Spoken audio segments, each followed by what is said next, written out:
Oh, hi, you caught me. Shit. Yeah, got her with the lipstick again. Ladies and gentlemen, welcome to One True Sport, the Four Horsemen Network, the Queen of Carnage YouTube channel. That's Madusa's for those of you playing along at home. MADUSA, I still turn you to stone, bitches. There it is. We are back, and I'm so glad you can't smell me right now.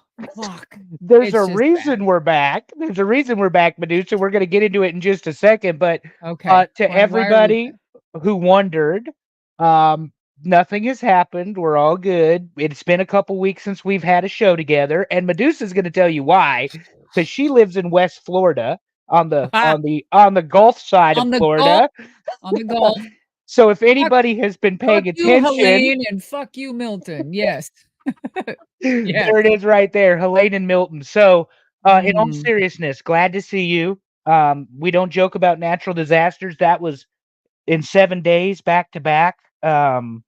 Pretty violent storms you guys had in the Tampa Bay area, you know, that side of the state of Florida. Here in North Carolina, I'll just tell you real quick, because you're going to have a lot more fun talking about hurricanes than I am. With Helene, obviously the west side of our state just completely destroyed. This is a Category 2 storm when it went over Augusta, Georgia, that far north. What the heck is that, right?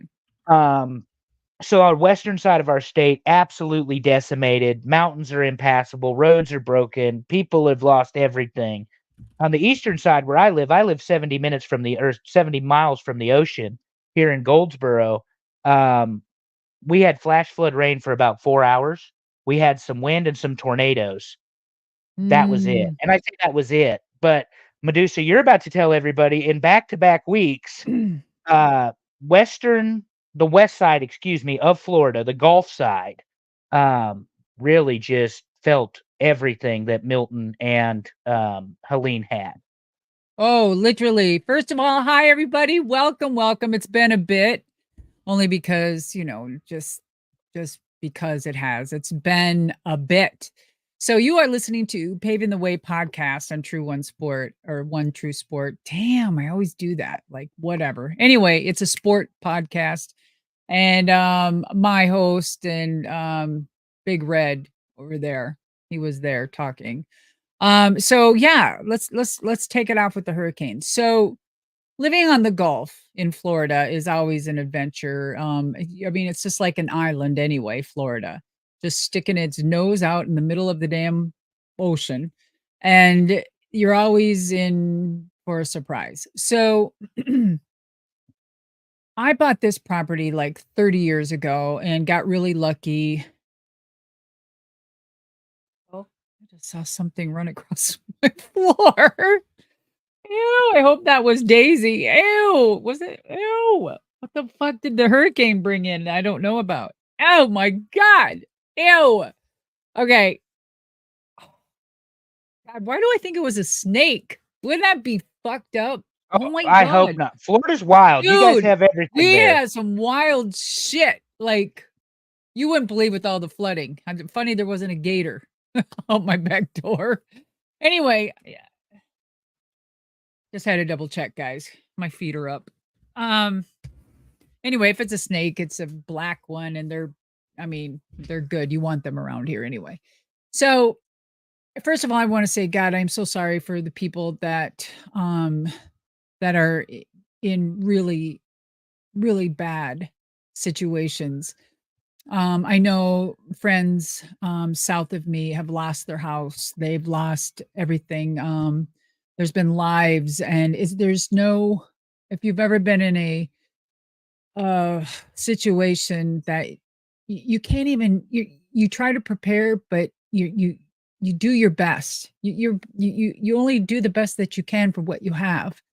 And then just remember that it's just things. It's just things. Like, this shit would just be gone, and so my heart goes out, just helping people. And just, I have one friend that had like 8 feet of water in her house. And this is the second time. And it's just like, she said, fuck it. She just bulldozed her house down and said she's going to build it all on stilts. Well, I guess if I had a house right on the water, my house would be on stilts. I wouldn't live on the fucking water. Oh my God. One, I mean, it's very, just relaxing, and I can just imagine the beauty of it, but just the problems that, I mean, one, your insurance, my God, and then the salt ruining all my vehicles and my Harleys. Like, I would lose it. No, I couldn't do it. Anyway, Milton here, I got lucky and I bought this place, as I was saying, about 30 years ago. And I bought it on one of the highest elevations. Like, I didn't know that at the time. I'm on like 90 to 100 feet above, the sea level elevation. And we don't have mountains and big hills in Florida, but I got lucky. And I say that with just low, like, because if I could help everybody, I would. You do what you can, um, and you still, continue to help in any which way that you can. There's in Florida, there's a bus called Hope Bus that's going around, and going to different neighborhoods all across the state and giving out essentials and doing what they can to help people. I know there's, the best type of people are the civilians, the neighbors. We have military veterans, retired veterans that got together and created groups that are out there helping people. I know a lot of people, these military groups that were, just retired guys that got together, and women, went around and started helping neighborhoods and people. And they were tagged as terrorists. That's what our government does. Like, they were tagged terrorists. And I was like, what is this coming to? What the fuck? We can't help our own people. So, I mean, that really opened my eyes, and I've seen it. I heard it, from my own eyes, and it's real, and so I just have a different view on a few different things. And I know that if I can make a difference, you know, I'm just going to do different things and try to get with different people and start a coalition. I don't know. I don't want to get all into it, but it just really opened up my eyes on what's really going on here. So, that being said, um, again, there's always going to be hurricanes, natural or not. I don't know, but there are going to be hurricanes and bad weather and etc. So, to all the families that lost loved ones, prayers go out to, and there's a lot of good people and organizations I know here in Florida that have gotten together. I'm gonna see, remind me. I'm gonna see if I can get some of those names. Maybe we can tag it on at the end when you edit or something. And if people need resources and whatnot, I'm sure by now. Look at this. I still have stuff all the way down here. Sweat. Um, so we'll try to do that as well. All right, guys. Let's see. What's next? Merchandise. Well, I was going to say, well said, Madusa. And yeah, so how do you transition to that? Well, Madusa is a professional wrestler, monster car driver, truck driver, excuse me, two-time world champion, Yes. monster truck world champion. So she has a website, Madusa.com. A lot of her merchandise is available on Madusa.com. And I want to welcome Mike Riggs to the show. Mike has asked, he says Mike. he's a super fan. How can he get a copy of your book signed? I believe it was right here, because you are one of my heroes. Well, Mike, we appreciate you joining. And the way you can do that is you go to Madusa.com. That's Madusa's page. And you can purchase the book, and I believe you can purchase the autograph. Is that still correct, Madusa? Yeah. You can get a copy of my boom. I don't know. Hopefully it's the book and not my boob, but my boom, boom, boom, my boom, boom. Get the picture of my. Okay, never mind. My book. Yes. Just go to the website, Madusa.com, and you can order it with just the book, with one signature, two signatures. And they usually, like, they tell me, who it's for, and then I sign it, whatever. And then I usually put a bunch of extra little stuff in there for the peeps too. So yeah. Well, I know things are slow going out still. I know there was a couple orders like right before the hurricane, and I think that I think the orders just left Friday, in fact. So just be patient with the postal service guys still, because a lot of them, like ours, there's 2 in town, one got washed. Like that one is happening anymore. So so everything, they closed that one permanently now and they reverted to the other post office. So it's kind of a mess. So Hmm. please just be patient. But anyway, I usually make sure that it is expedited anyway. So yeah. And I can attest, Mike, that Madusa will personalize it for you. I Yes. have my own copy of The Woman Did you Who ever Would Be finish King. reading it? Let's I have get not there. I have Let's not fucking get finished there. I have not finished reading it, ma'am. Um, Jesus. I think I'm just gonna do it before we record again, so that way when you Mm. ask, I could be like, "Yeah, I read it, and I wanna ask you about Then let's page let's go to page chapter yeah, 13. Let's page see what that's about. 64. What were you actually doing here?" Yeah, exactly. Um, but no, that's where you can go. Of course, Madusa has her shop, Madusa.com. One True Sport has a couple of Madusa designs, thanks to our man Joey Fish, who we will be getting to a couple questions. That effing 90s guy, as you know him, Madusa, on Instagram. Herms is slacking. Wait a minute. I don't know what I don't know what Digi's talking Did you? about. Yeah, Digi's talking about something. Yeah, you We've guys got are. Where's my video, Digi? Are you yeah, still waiting for him? Are you we guys waiting for each other? What? well, Wait, what? I haven't checked my email in 2 weeks. Okay. That's an inside joke, folks. Oh, Digi said, read the book, bro. Oh, I Gee, got you. wait a minute. Wait a minute. Not only can you buy the book and get it signed, personalized, and all that, dude, it just came available on audiobook. Yeah. Yeah, and that's a So way a there was lot of that. people choose to consume them, particularly if they're commuting, gym, in the morning Plus, you get to thing. hear my voice speak through the book. Hi, welcome. Welcome. You are listening to The Woman Who Would Be King. And that is also important. That I is am. also important. So yeah, we've got a ton of, like I said, we've got a ton of things. You guys are awesome filling up the chat here. A special request from Anthony here, real quick, Medusa. It Wait a is minute. I'm going to Joe Dyer. What what's do you Joe mean, say? never mind, this sucks? What sucks? Oh, Don't tell me you suck. You oh, suck, Dyer? Who never sucks? mind. This sucks. Monster trucks. Yeah, two-time monster truck champion, homie, as a woman, Well, he may not and like wrestling. That's it's why. Maybe okay. he says this sucks. I don't It's blame you. Fucking wrestling sucks. Yeah. I Medusa hates wrestling, and that's what we talk hate about. wrestling. Uh, but yeah, Anthony has to go, I think, is what he's saying. So he wants to hear this, Medusa, and that's what we're here for tonight. It's Ask Deuce Anything. Yes. Medusa, have you started thinking of opening your own wrestling school to train the future Mm. of female wrestling? Well, let me tell you a little story. It's in the book. So I'm gonna spill the tea. Okay. So just a little something, Anthony.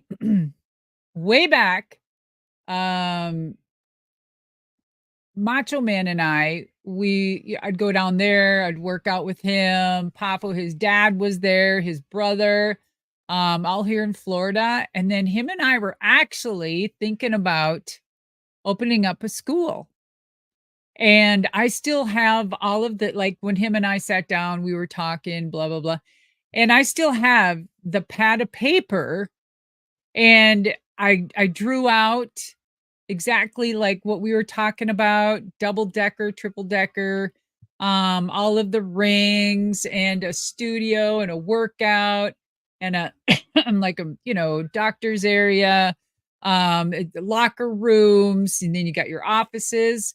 And I often kid to this day that this blueprint, and you can see the date on it, this blueprint that I had made is a spitting replica, just about, just like the PC in Orlando.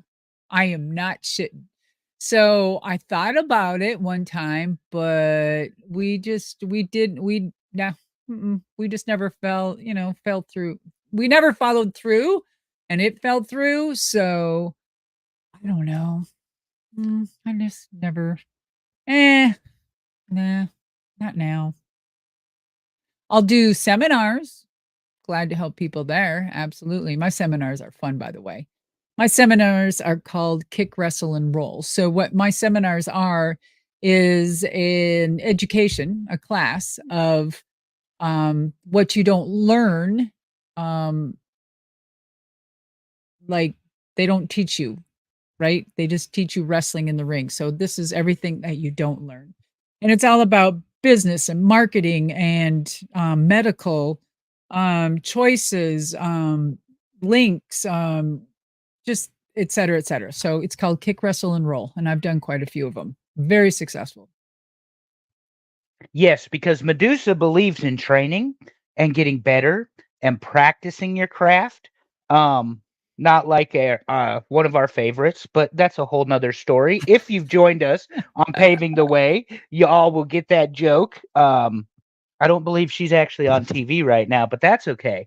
Before we jump into the wrestling and the questions, I'm starting to star them, guys. Please fill the chat up. I will advise you. We're going to get to them as many as possible. Madusa has a few thoughts on a few things we're going to roll beforehand, and then we're jumping into all the questions. Yep. So why are we going to talk about, first of all, the next thing I talk about after merchandise is I want to talk about my raffle. Exactly. There's a raffle on my website. Go to Madusa.com and you will see a raffle. So I'll throw a raffle on every once in a while. And the raffle spots will vary from 5 spots to 10 to 15 to 20 to 30 spots, right? So you go to Madusa.com and the raffle takes place as soon as all the raffles are bought, whatever. So you can go on there and buy one raffle. You can buy all 20 if you really want the merchandise that's up. So I've done trading cards, I've done a book, and now I have this beautiful flag of myself right here. It's kind of like the shot of me on the cover of my book. And it's a huge flag. It's absolutely gorgeous. So it's only $2. It's only $2 a spot. And then what happens is I go live and I advertise it out on my social media and everything like that. And I let you know when the raffle is going to be. You can either watch it live and then, or you can go back and watch it on YouTube and see the winner. So there's that. So always keep your eye. My website is done by one of the best guys or companies out there. And you can see who does my website. So if anyone's looking for a website, I mean, he's great.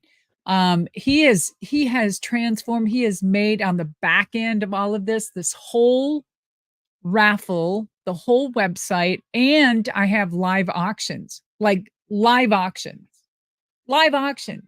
So we've had, how many have we had? 2 or 3? I think we've had 2, maybe 3. I don't know. Live auctions. And I go through all of my, like my plastic bins, like I had probably 50, 80, whatever, plastic bins of nothing but pro wrestling gear, magazines, all of this paraphernalia I've kept over the years. And all of my monster truck stuff. So I'll grab little things here and there, and I'll put anything from 10 to 20 items up. And the auction, you just start bidding, and you can see live bidding. It is so freaking cool, dude. Dude and dudettes. And people, like, there was an outfit I had because I found 2 of them. There was a Alundra Blaze outfit, and that I actually wore. And I wore when I wrestled Bull Nakano. In fact, it was that outfit right there. That one. No. Yeah. I can't remember. I think it was just the white one. Never mind. Anyway, that went for like, there was a bidding war really bad. Like there was like 2 or 3 people going at it. And it finally went for like $5,000. And the guy got it. So anyway, you got to keep your eye on Madusa.com. Not that I'm just trying to sell shit or anything like that. I hate that when people just throw that shit. But it's a fun website. There's always some new shit on there, and we go live on there as well. Also, don't forget to catch me live on my Twitch channel with the Mad Mod Squad right here. #Mad Mod Squad. I think it's Madusa.tv Twitch something. I don't know. Digi put it out. I don't know what it is. What is my Twitch channel? Anyway, so this Wednesday, which is tomorrow, we'll be live on my Twitch channel and we game. So it's October, one of my favorite times of the year, one of them. And so a lot of horror flicks, a lot of games, a lot of bullshit, a lot of jump scares. So we'll be live. We start at 9 I start at 9 p.m. On tomorrow night. So you can catch us there too. That's always fun. Holy shit. So you get to see a whole different side of me there too. Like, I like to get scared. Like, there's a lot of F-bombs. Like, oh, I want to kill somebody. And then yeah, that's it.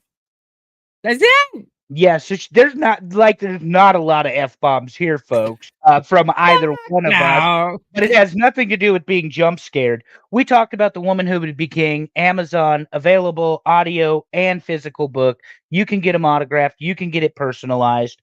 Do yourself a favor and do that. Speaking of scary. Let's transition, Madusa, very Wait, quickly. before we get scary. Mhm. One thing to end this whole Milton thing. Milton can suck my ass. Hurricane Milton. So, Go ahead. I had this whole thing planned, right? And it was the week of the hurricane. Like, I knew that was gonna happen. But I rented a house and it had 9 bedrooms. And each room was kind of themed, whatever. But there was one room that was super themed, as in Jurassic Park, and they had a huge fucking safari Jeep in this bedroom as a bed. And I rented this house just for my Mad Mod Squad, just for my mods on Twitch. So we've all been together for like almost 4 years, right? And they're the fucking best, the best. Like, I couldn't do it without them. And Digi, damn it, Digi. That's his nickname. Damn it, Digi, because I always blame everything on Digi.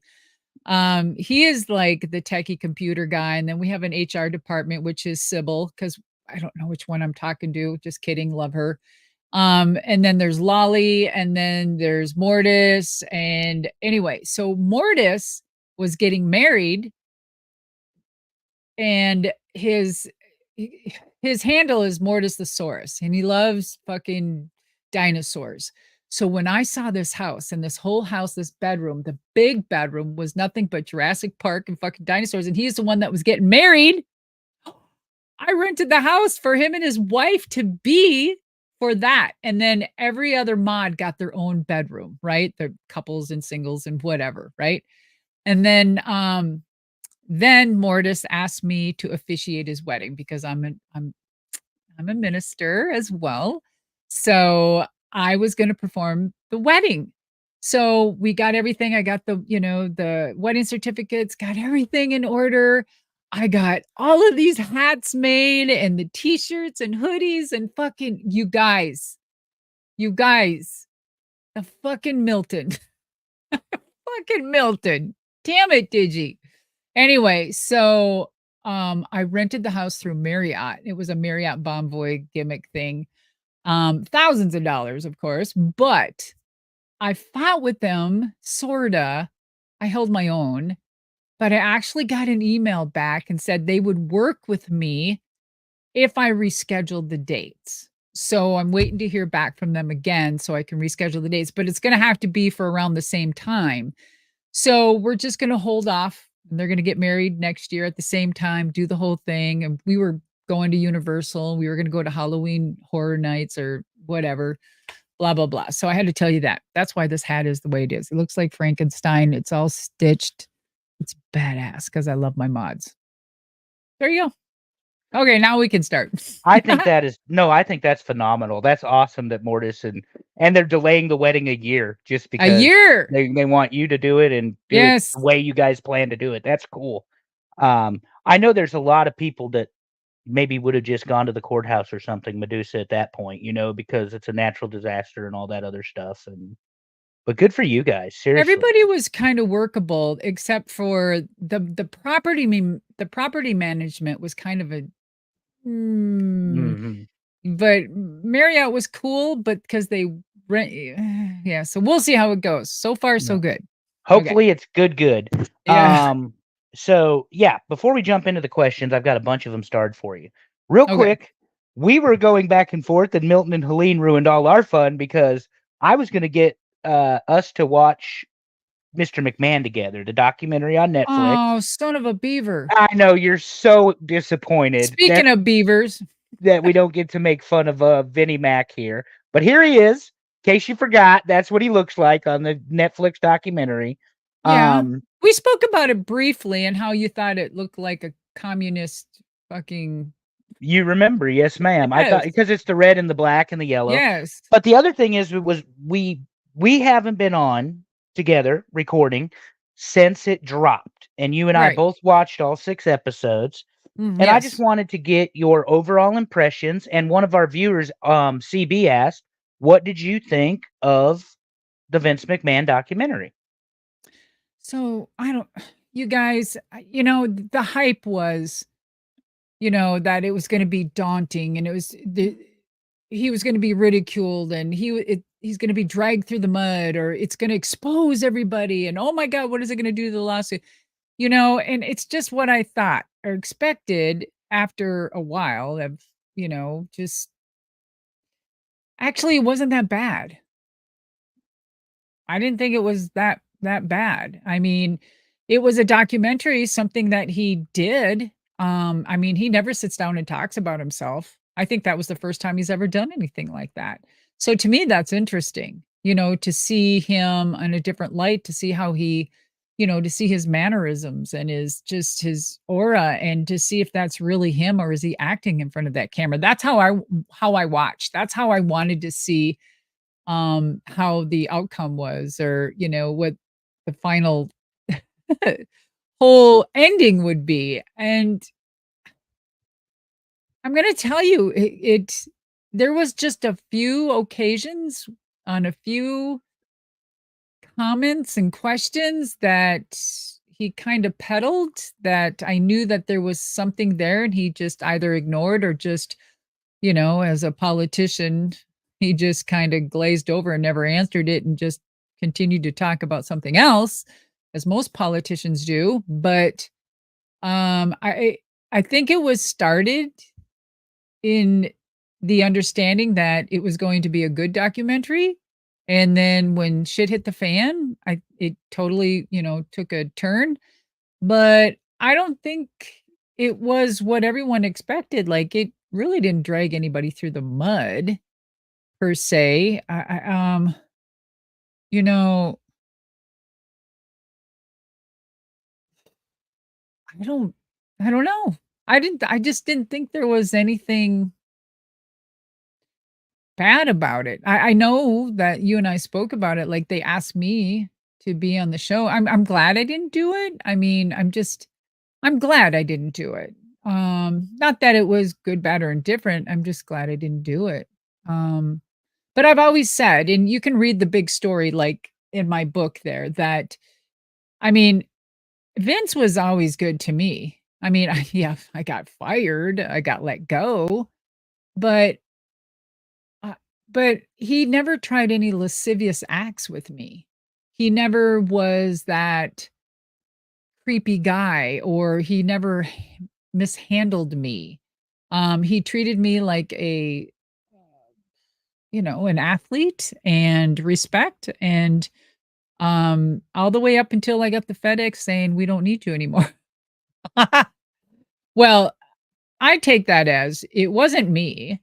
It was they were about to close their fucking doors at that time, It was the, steroid scandals, the IRS scandal. It was the fucking at that time, the secretary scandal, And so, yeah, it was so he was starting to let a lot of people go, and I was one of them. Okay, so I thought, just to wrap this up, and we're going to move on. I thought there were a couple pretty revealing things. I don't think this is for wrestling fans in terms of you're not going to learn a whole lot. Yeah. He confirmed what I always thought, that he thought he made the right decision letting the matches go on after Owen died in the ring. He said if it had been him or Shane, he would have expected it to go on. That That's was true. That he would've. I mean, yeah, yeah. very, very, very revealing of the man. The way they glossed over the ring boys and protected Patterson, the way Bruce Mhm. pushed back, and then 2 days later we have the Janelle Grant thing. Some of this was framed and told a very specific way, but this is my overall thing, Madusa, about this. Mhm. I don't I think they did enough digging and investigating. And personally, I don't think see. we That's saw why I don't think it was any. I don't I think don't we think. saw enough Vince McMahon. If they did 100 hours of interviews of Vince McMahon, I don't need to hear Stone Cold Steve Austin say he doesn't believe in CTE. I don't need to see The Rock on there. I don't need to see Stephanie. Tony Atlas was the star of the show, talking about Yeah, uh, Patterson grabbing his pecker. that was So hilarious. Yeah. all of those things. So, I mean, I'm going to move on from that. I was going to ask you about the AEW deal and the bad blood and stuff, but our fans are chomping at the bit because apparently there was a little bit of a miscommunication. Where? The way we do the shows, guys, from me, and it's okay, I'm going to take care of it right now. The way we do the shows, I've asked you all to put your questions in. While you're putting your questions in, Madusa and I were going to hit a couple topics like the fact AEW got signed for $185 million. CM Punk and Drew McIntyre bringing justice back to the Hell in the Cell match. Bryan Mm-hmm. Danielson retiring from Mm-hmm. professional wrestling, active wrestling, and doing so on a backboard. But it seems like we've got a lot of questions to get to. So I wanted you guys to fill up So the who was chat getting heat? You or while we were me? doing that. And so what we're going to do is we're just going to skip those sections. Madusa and I may do a trash talk on those particular items, being the AEW TV deal and that sort of stuff. But Madusa, I'm going to get to your fans because they're waiting. Okay. Um, Well, I don't know how you're running things. I'm just here supporting you. yeah, yeah, and that's I'm the here for thing. Red. You be nice to Red. I don't know. S- I'm just talking. We're So just here. up first, Tim Yeah. 82 Strikehold says, "Hey, beautiful. What's your current routine?" He meant as far as physical fitness, lifting, cardio, yoga, etc. All of the above, but in moderation. So I don't, sit there and squat 200 and fucking 20 pounds anymore or anything like that. I've no reason to. Um, I love food. I eat well, but I eat good food. And don't get me wrong, I have my vices, like, eat whatever. But I'm very strict when it comes to very good whole food nutrition. So that keeps me clean. You know what I'm saying? So if I just sat and just ate and didn't do cardio, didn't lift some weights, didn't do some meditation or, fresh air or get some really true vitamin D to keep you healthy and focused like out in the sun, I mean, I wouldn't be feeling this good or young or whatever this is. I don't know. But I literally don't I don't do Botox, I don't do fillers, I don't do facelifts or surgeries. I got rid of my fake tits. So, I mean, I'm just about as all natural. My natural color, my natural hair. I just said fuck it years ago, man. I am going to age gracefully and I'm either, hey, I don't give a fuck what you think. You know what I mean? I don't care what anyone thinks anymore because I am 60 years old and I have learned and earned to say and do what I want to do, right? Without, respectfully, without, not here to hurt anybody. I'm just talking about for myself. So I couple times during the week, it's cardio. I mean, I live in backboon fucking bumfuck, and I have nothing but sugar sand all around. So when you go running, it's like 10 times more the cardio, right? Or maybe I'm just walking 4 or 5 miles a day. Um, and when I run, it's not on hard surface, or I do the elliptic. So I change my cardio. You want to change your cardio. You don't want to stay the same cardio all the time. Your body just becomes you want to change it up, right? Same with your foods and etc. Weight training is the same. I don't do spot training so much. I do a whole body overall training method. And when you're 60 or when you get older or whatever, um you tend to do things a little different. You know what I mean? Because I don't have to be that big body anymore. I don't have to wear all this extra weights because I'm not hitting that mat to protect my neck and my back anymore. So now I'm just 5'10", tall and slender, and feeling good and tight. Awesome. So the next question, and BMF King Lewis 100 here is his name on YouTube. He wants to know, like everybody wants to know, what was Randy Savage like? Any memories of Randy Savage? And I'm going to put a disclaimer on this, Madusa. Any memories of Randy Savage that you can share? Um.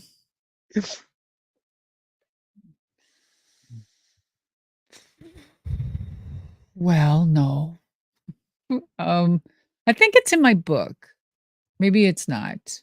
But I have I don't know. There was a time him and I had to go do a personal appearance one time, and it was for WCW, and the limo came and picked him up and then me up, and then we were going to I don't know where we were going for the appearance, but he had it stop by some titty club, some titty bar. And oh Lord. Oh my God. So that was one time. And then Randy he was intense. He was a really good. He was a good man. I mean, he was kind to me. There was no animosity or anything like that. I understood Randy. I got to travel with him a lot. But he was intense. And when Randy was in a mood, you just veered to the right. He's very he was his own person. He didn't share a lot of personal stuff. And but as he, went on and later in life, he just, he kind of went back to his old roots and just found happiness there at the end. It was good to see. Yeah, I love the Macho Man, as you know. Randy's fantastic. And we, just to mention this, because you can imagine how Arn responded to it, we covered 1995 Slamboree, and this is a pay-per-view that ends with Angelo Poffo, Randy's father, getting in the ring. Yeah. And Arn and Flair beating up Angelo Poffo. So Oh, Paul asked him, he said, "How was Randy that day?" And Arn said, "I don't know because I avoided him until the main event of the see, show." I'm telling you, when Randy's in a mood, you veer right. Yeah. Woo. Fuck. So thank you, BMF King Lewis, for that. Let's get I want to to go back to Tim Strikehold. I want to say thank you for your service, sir. Thank you very much. And you're welcome on answering the question. Um, what right you here. Yeah. do, yeah, yeah. I 15 appreciate you years in very the much. 82nd Airborne. That is awesome. We Yeah. certainly How's your appreciate knees, brother? it. Ain't no lie. Our son is in the army, and he's in Poland right now. He just got sent there with all the shit going on over mm, there in Israel. So anyway, yeah. Yeah. Oof, not good. Um, but this is a good question from Mike Riggs. Medusa, any funny stories of working along Hall of Famer Paul Heyman? oh So my we know you've got God. stories. No, this is the rule though. I'm going to help Mike out here. You have to tell us one you haven't told on the show.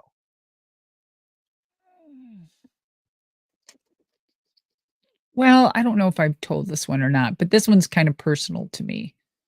And I will tell you, there's a whole nother side of Paul. Paul, when Paul and I have been friends since AWA, so that ought to really tell you our longevity of friendship. So when you're friends, sometimes you don't have to talk for a month or 3 months, and when you do, you're right back like you never missed a beat, right? So with Paul, it's the same way. I may not talk to him for a month, and all of a sudden we'll speak, and it's like, we never missed a beat. And there was one time that he really touched me when he reached out and said, you're invited to my child's bat mitzvah, his daughter's bat mitzvah. And there was only 2 people that were invited, and it was myself and CM Punk. And that never, I mean, that will always live, always live in my heart forever. So what I'm saying is Paul has one of the biggest hearts. No matter what you see on TV, he is that mushy, awesome person and just amazing. Yeah, I can't wait for him to come back and reform the bloodline and the real bloodline, the one with Roman. Oh, Yeah, I can't personally wait for that because I love hearing ladies and gentlemen, because as has been well established on the show, Madusa, I love Paul Heyman. Maybe more than you do. But I don't think so. here's a great question. Let's go to this one. Maria Gracelia Sayas asks, which current talent is the most comparable or comparable to you? So who do you think is like you? I I don't know if it's like me, but God, let me think. For a long time, everyone said Charlotte, Ashley. Um, and I can understand that. Um, but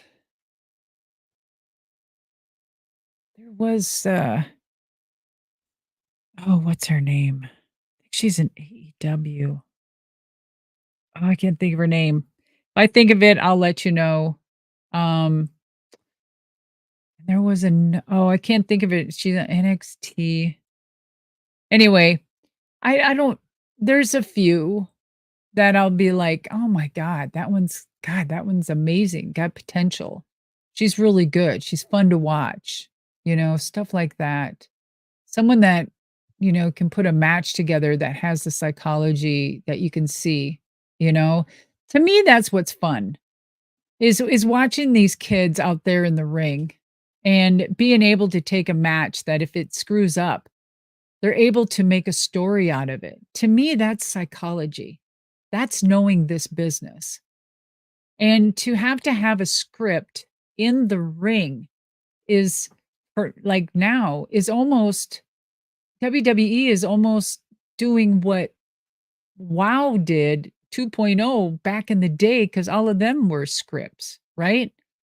Um, or the gorgeous women of wrestling, Glow, right? I mean, It's it's kinda like that all over again, but on a different magnitude because everything is scripted. That's what I feel like I'm watching is Glow. Nothing against the women because there's a lot of great athletes like there were in Glow, there was a few, but I feel like we're there.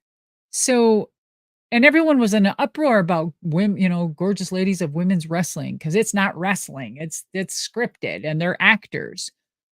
Guys, that's where we're at, but on a whole different level with WWE, basically. But I think the real talented ones are the ones that if a script got ripped up, you're gonna be able to see the ones that have the psychology and that can work in this business. To me, those are the ones I'd really love to have a match with. Yeah, you get that question all the time, and I know we've got it. I've started. I'm not sure where it's at, but about last matches, who would you like to work with, those sort of things. And as you've said, Medusa, there are so many talented women. Mm, Um, and let's see who is next up. I'm just trying to. I do. I feel like with the I'm watching over there in WWE, especially NXT, is that I feel like I'm watching Glow. But on steroids, you know what I mean? It's just on a whole different magnitude.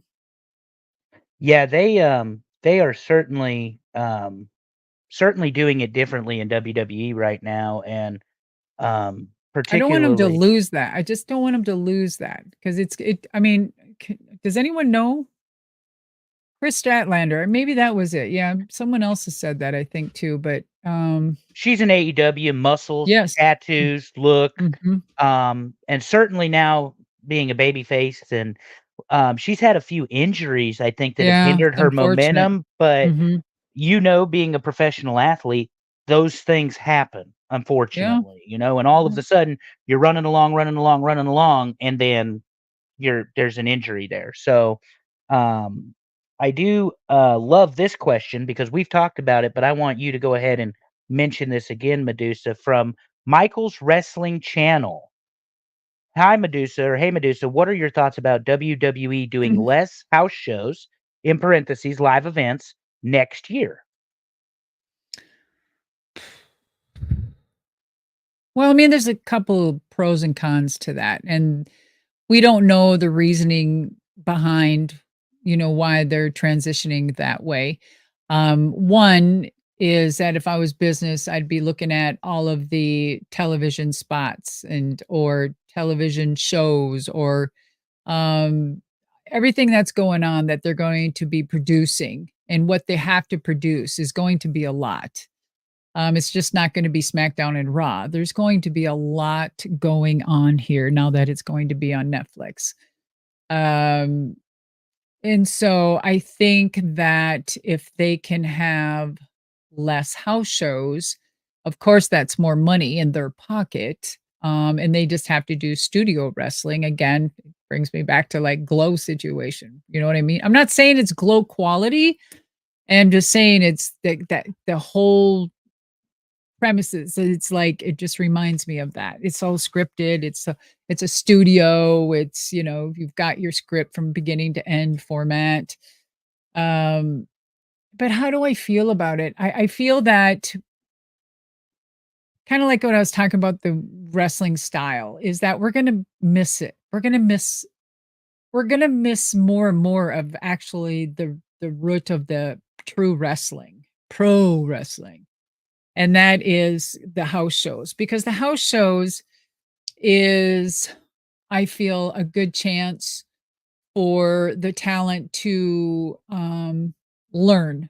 And when I mean by learning, I'm talking about from when you get your schedule in the email now instead of in the mail, from packing your bags to getting to the airport, on the airplane, landing, getting your rent a car or a car picking you up, um, getting to the hotel, doing your interviews, training, and then actually getting to the arena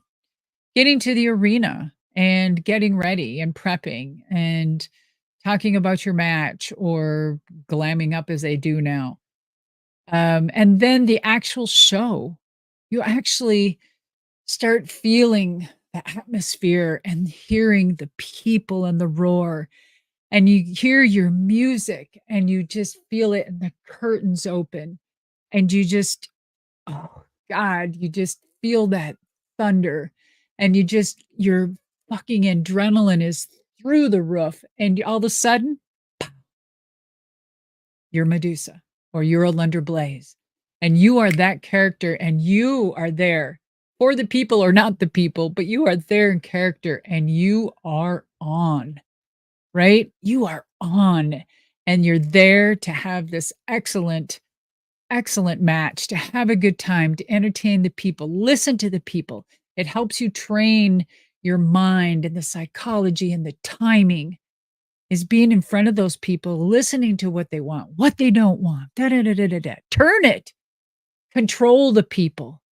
You control the people. That is the mastermind wrestler. Not letting the crowd control you. You control them. You tell them what you want to do. That's the beauty. Sometimes you do listen to the crowd.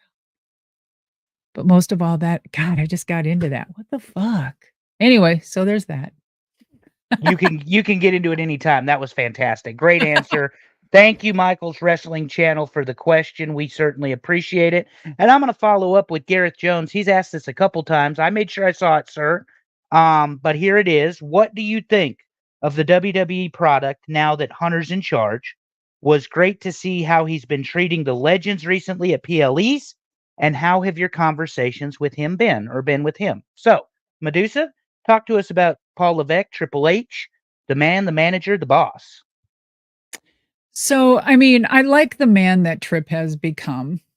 I mean, he's been kind to me when I've seen him, cordial. business and fun. You know, he's not stuffy. You don't feel like you can't approach him. With Vince, that's what you felt sometimes, right? I'm glad that Tripp is in the position that he is, and I feel that people feel that they can excel. But I don't let that fool you about Tripp, because Tripp is all about um, you get what you put in. You know, he doesn't hand anything out, I believe. I would love to believe, and I believe that things are earned.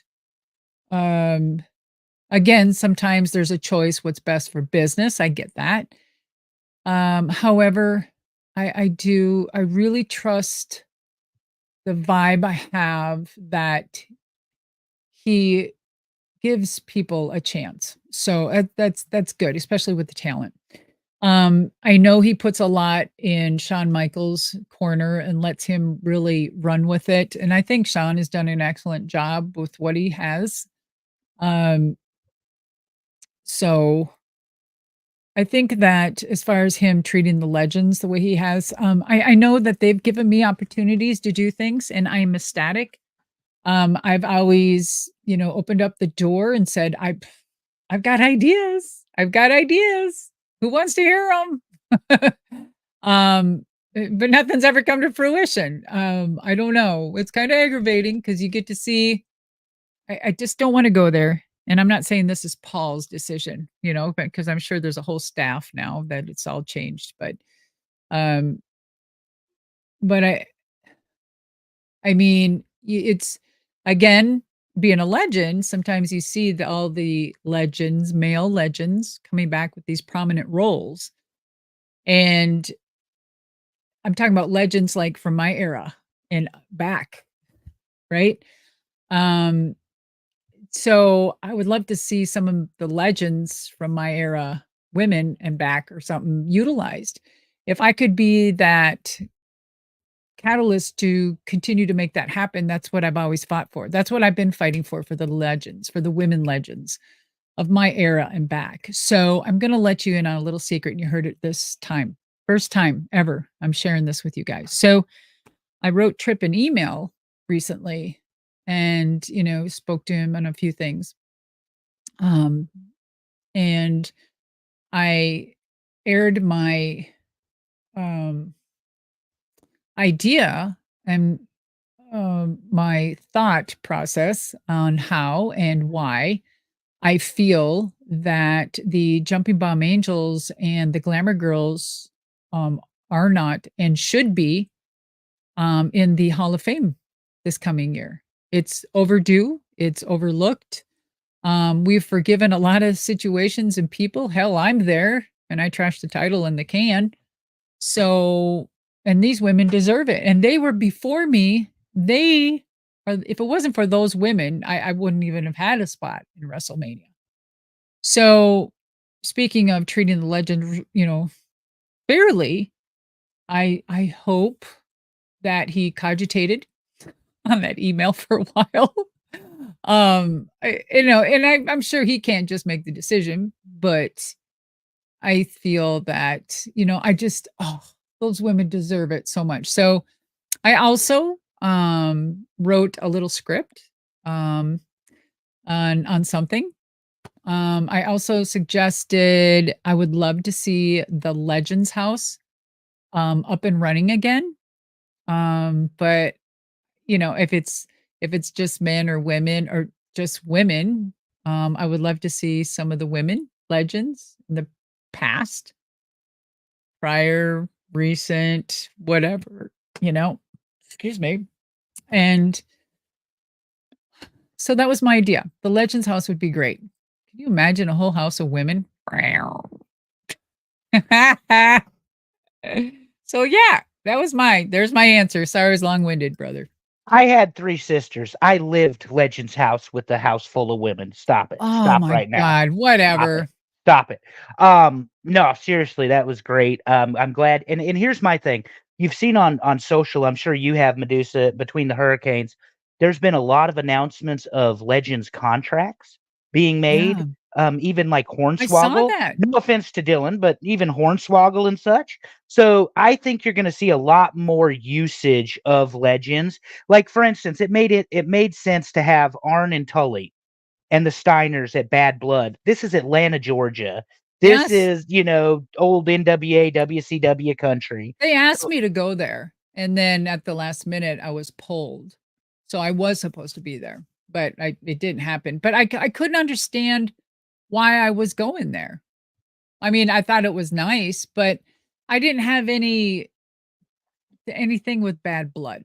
You know what I mean? I didn't. Mm-mm. Well, we're gonna Maybe. we were thinking about talking about Bad Blood, and Gareth was the last man. I hope I didn't say your name incorrectly. I want to inform you because Madusa and I've been doing this for a few months, but we only do it every other week. So the format is typically we talk about introductions and new merch and what Madusa's projects are. Then we're going to talk about AEW and WWE and kind of what's going on, and then we talk about the bigger subject of the show being whoever Madusa may have worked with or what she did. We've done Paul Heyman, a couple Bret Hart shows, those sort of things.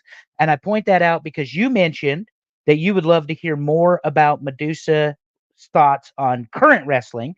We certainly do talk a lot about current wrestling on this show. Today's show is a little different because we're letting you guys kind of steer it and direct it. But I was intending to talk not only about the Netflix doc, but of course, Bad Blood, Danielson's retirement, and that sort, and the AEW deal. So we do talk current wrestling. Madusa has a much different opinion than anybody else you've ever heard. I can guarantee you that. Not a plug.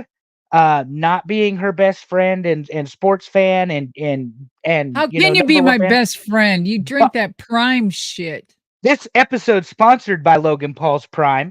I like Congratulations. Logan Paul, but fuck Prime. Congratulations to him and the fiance. The baby was born that's healthy, right. and Yeah. since we've been on that, you mentioned it. Congratulations. Yeah. Yes. And I do want to mention we've got a couple super chats. Super chats are the best way to get to the top because it actually moves the question to the top. And I have not intentionally ignored Daisy Mama, but she says here, totally badass when you toss the WWE. It was actually F, but the World Wrestling Federation Championship belt in the trash, WCW. So Yeah. thank you You're for the welcome. contribution to the show. And Madusa, forever and ever and ever, you will be tied to Monday Nitro throwing the women's title in the trash can. Nothing you can do about it to get away I from will it. take it. I will take it. I tried telling Bischoff, that was his biggest money maker ever. You're welcome. All those guys made millions, not me. Yeah, we've talked about that too. Kevin Nash, Logan Paul, contracts, etc. So yeah, we certainly appreciate Daisy Mama. Thank you. We do have another man. I love the name Daisy because that's the name of my sweet little poodle, Daisy. Who's not in the room yet because it's not time to go to bed. I thought it was a snake. What the hell? That scared the shit out of me. That'd be something else. Here's a man I haven't seen for a while, Riddler. Riddler, what's Madusa, up? I worked with Chip Burnham at WCW, and you were a pleasure to work with. You deserve the very best life has to offer. Oh, get out. Riddler, then what? You worked with Chip. Okay, so when you say you worked with Chip, who are you? Who are you? Oh my god! And if you don't care to answer that on YouTube, Riddler, that's Madusa, fine. You can hit me on the back DM Madusa either Instagram and or Twitter X, excuse me, call it X, or you can hit me up at 30-year fan. But thank you, that's very nice. And yes, what about Chip Burnham though? I'll follow up for Riddler real quick. What about Chip Burnham, Madusa? What about Chip? What was he like to work with and all that sort of stuff? All I remember about Chip is that, I thought he was a good guy. I thought didn't he get some heat? I thought he got some heat at the end or something. I can't remember for what. I don't remember. I don't know. I wasn't there really the last year per se, but yeah, you'll have to tell me. Maybe it was someone else, but I thought he got some heat. Oh well. Yeah, and he may have. I don't know. That's why I'm asking you and Riddler about I don't know. Chip Riddler would Burnham. know. Another one. Let's talk about Bobby. Horrors of Hibiki podcast. I'm sorry if I said that wrong. I'm a redneck from North Carolina. Would Bobby Eaton be on your Mount Rushmore of guys who were unanimously loved backstage? Oh, of course. Oh my God, Bobby. Never, never, never, ever had a bad thing to say about anyone. And if he did, he kept it to himself. And he would always giggle and chew his little gum. And just what a great worker. One of those workers, man. Right along, he kind of reminds me of the whole team. He was just like with like an Arn Anderson. You know what I mean? Just, yeah, one of those great guys. Yeah, and the funny thing is, as you know, because you were members of the Dangerous Alliance together, Arn and Bobby lived in the same neighborhood, over, like one block over, and were legit in real life best friends. And you want to get Arn ever talking about anything, Madusa? Just ask him about Bobby. I mean, just Oh, and you know how Arn is. He's very reserved and that yeah. sort of stuff. But he Um, opens up and gets excited. very much gets excited about Bobby Eaton whenever he Well, has a chance to talk about him. there at the end, Bobby, he wasn't doing too well or something, and he should start getting his life back together. And he started making his own jam, like his own jelly. If anybody, I was like, what? Yeah. So he started making his own jelly. It was great. Real life Alabama Jam, right? Yeah, or something. I can't remember what it was. We're going to shift gears from wrestling for just a second because we do want to recognize Digi. He is one of the members of the Mod Squad, and he wants you to answer what is the best Harley to ride. Well, it depends on how much power you like underneath your ass. So, I have an antique. Basically, she's a 92 Softail. Very fucking hard. I mean, that's like a rigid. I didn't put a windshield on up until a few years ago. So, 30 years without a windshield, and it's probably why I look the way I do. Blowing in the wind. But Softails are great. That's my baby, and she'll always be with me till the end. I have my granny's bike. That's a 72 Ultra Classic. It's one of those big motherfuckers. So Granny quit riding at 88 or something. And she's still with us today. She's 101. Still driving her truck, still out shoveling snow. I mean, this woman is amazing. But I have her bike, so we're, slowly restoring it and doing whatever. As far as the bike, like if it's just for you, um, I mean, I don't like puddle jumpers. Like, I mean, a fucking Sportster. I mean, those are chicks' bikes, and I wouldn't even own one of those. There's top heavy. I feel the gas tank is too small, so you can't. I just call it bar hoppers. You just go bar to bar and you run out of gas, whatever. And But I did have a V rod, and I almost killed myself on the fucking V rod. That bitch had power from 0 to 60 in fucking 2 seconds. It was so good. But not like my monster truck. My monster truck had almost 2,000 horsepower. 1,800 horsepower. No, yeah, about 2,000 horsepower. Let's see. Now, I don't know. There's like a Blackout. They're badass. Um, I don't know. I think you're tall. Are you gonna get a bike? Get the fuck out. Shit. You better get one with a big old fucking widespread bitch on the back to put mama on. Or just get one of your own. I don't know. I don't know. So I'm a Softail girl, really. Now, I can't. Anyway, there's a bunch. Get on one and check it out. that is something you'll never see my big ass doing, is getting on a motorcycle, despite the fact I do love You can get on the speed. back of mine and ride bitch because I would ride bitch for you. Yes, ma'am. I would. And I don't care. I said that in a loud, clear voice. Because I don't it's pink, discriminate. it's magenta. So who gives a shit? Have you seen me in pink? I look good. Yeah, look, It's you look it's the good. it's the pale skin color. Gareth is back. He did do a super chat here, which does help the show, contrary to what one of the people in the chat who may be trolling us has to say, because he Uh-oh. absolutely is coming off as a misogynist who knows nothing about professional wrestling. And Ooh, sir, we thank you for spending time here just to shit on us, but you're barking up the ooh, wrong tree with Madusa and me, because ooh. we do it better, I promise. But Oh to Garrett's God. question, because we're here for business, he wants to know how you see the women's NXT division with Gyla and Stephanie Valkyr. We've talked a lot about her in the past coming in. Remember, she's the one that ate Mercedes up at the pay-per-view Forbidden Door and then got Yeah, a job Stephanie with did. WWE. Stephanie did. Yes, ma'am. Yeah. So wait a minute. Who were you just talking about? Oh, some clown. Okay. What'd the clown say? The I clown's name like is clowns. Curvin Abreu. He doesn't like your opinion on Tessa Blanchard. He wants to free Diddy and Vince McMahon. He says you're rich and you don't need donations for the super chat. Essentially, he's just here to troll everybody. Now, Oh, sir, he just wants to be here. Okay, hold on. Hold on. we don't block anyone here, but I I know. No, promise you, I I'll just don't. call you out on your shit.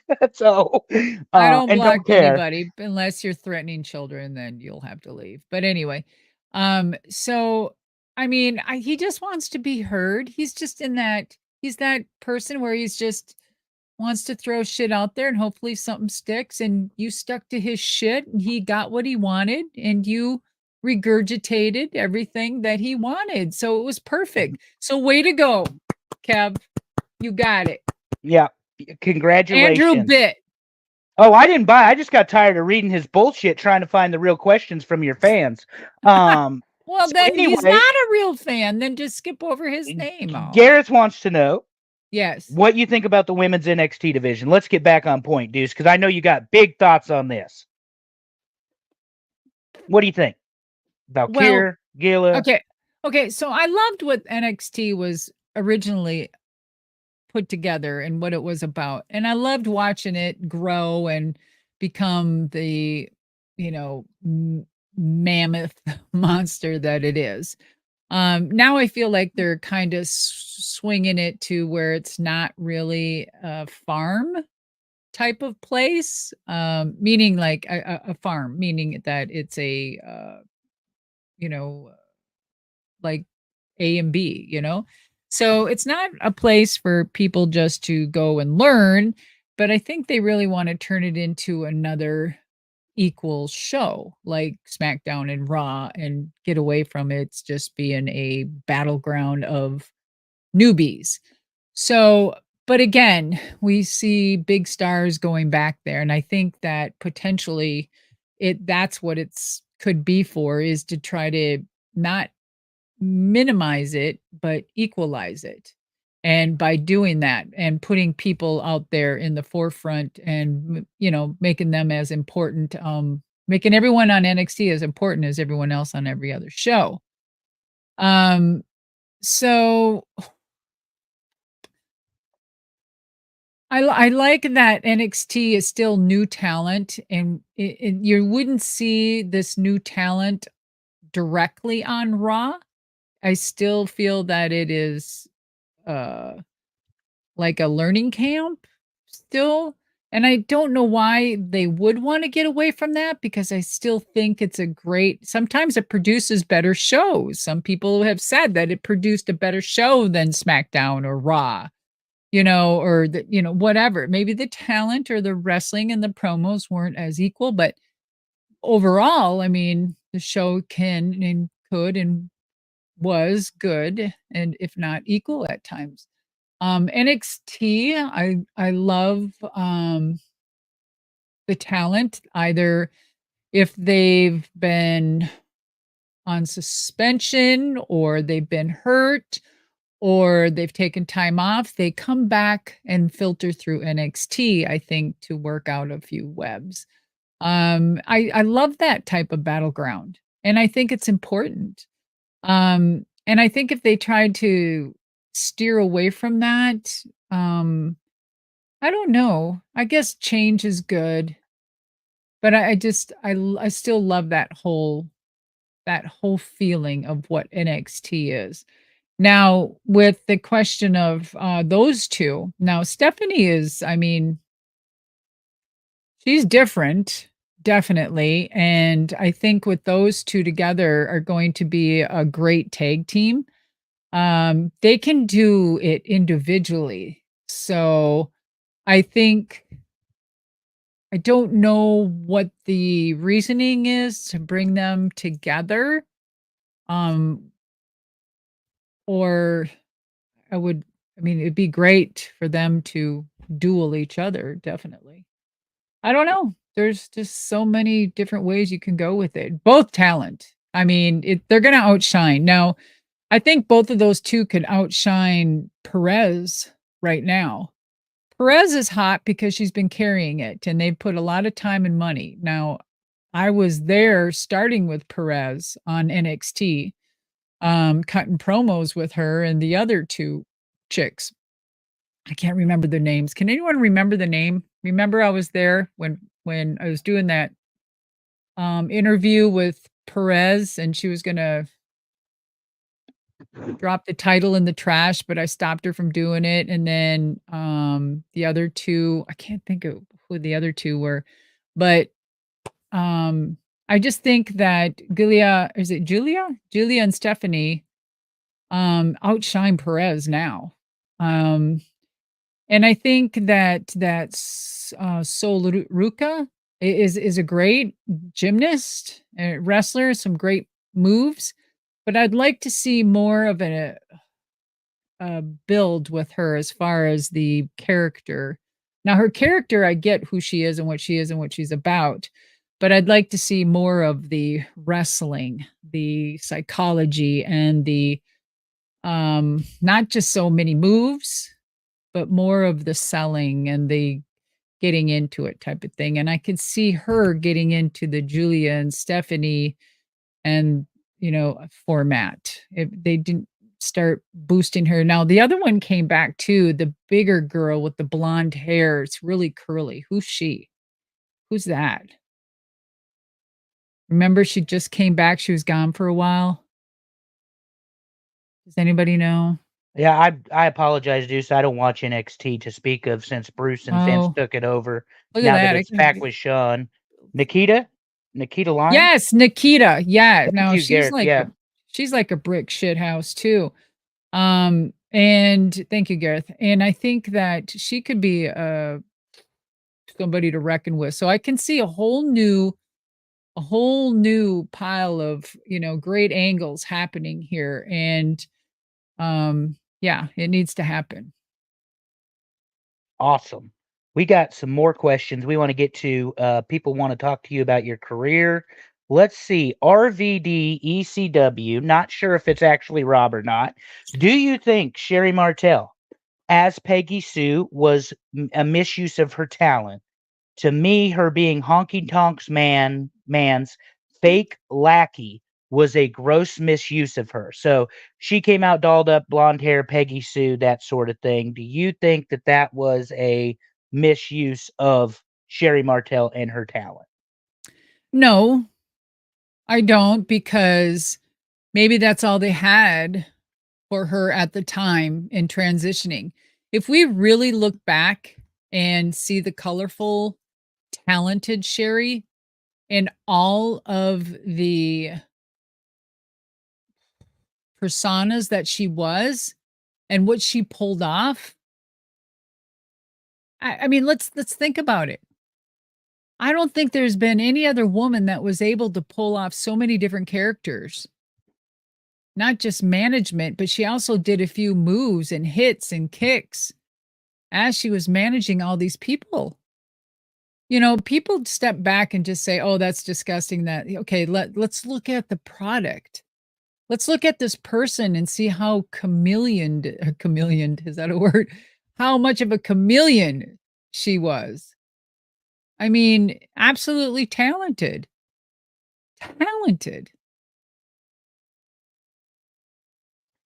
Yeah, Sherry was fantastic. We've talked about her as well, and we'll continue to do so on this show. RVD ECW, thank you for joining us tonight. I thought she did it well too. Very much so. Yeah, Very much yeah. so. And You know, she that was was kinda it's kinda watching what's her name when I wrestled Bertha Faye. You know what I mean? No one could understand Bertha, why she did that flowers and, you know, kinda skipped around. What a fucking great character. She got into it.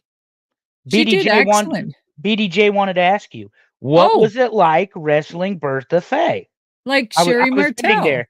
It was like Sherry Martel and Peggy Sue, you know what I mean? But, I mean, different, you know, body styles and stuff, but I'm telling you, they got into their character. That's how you guys can think of this.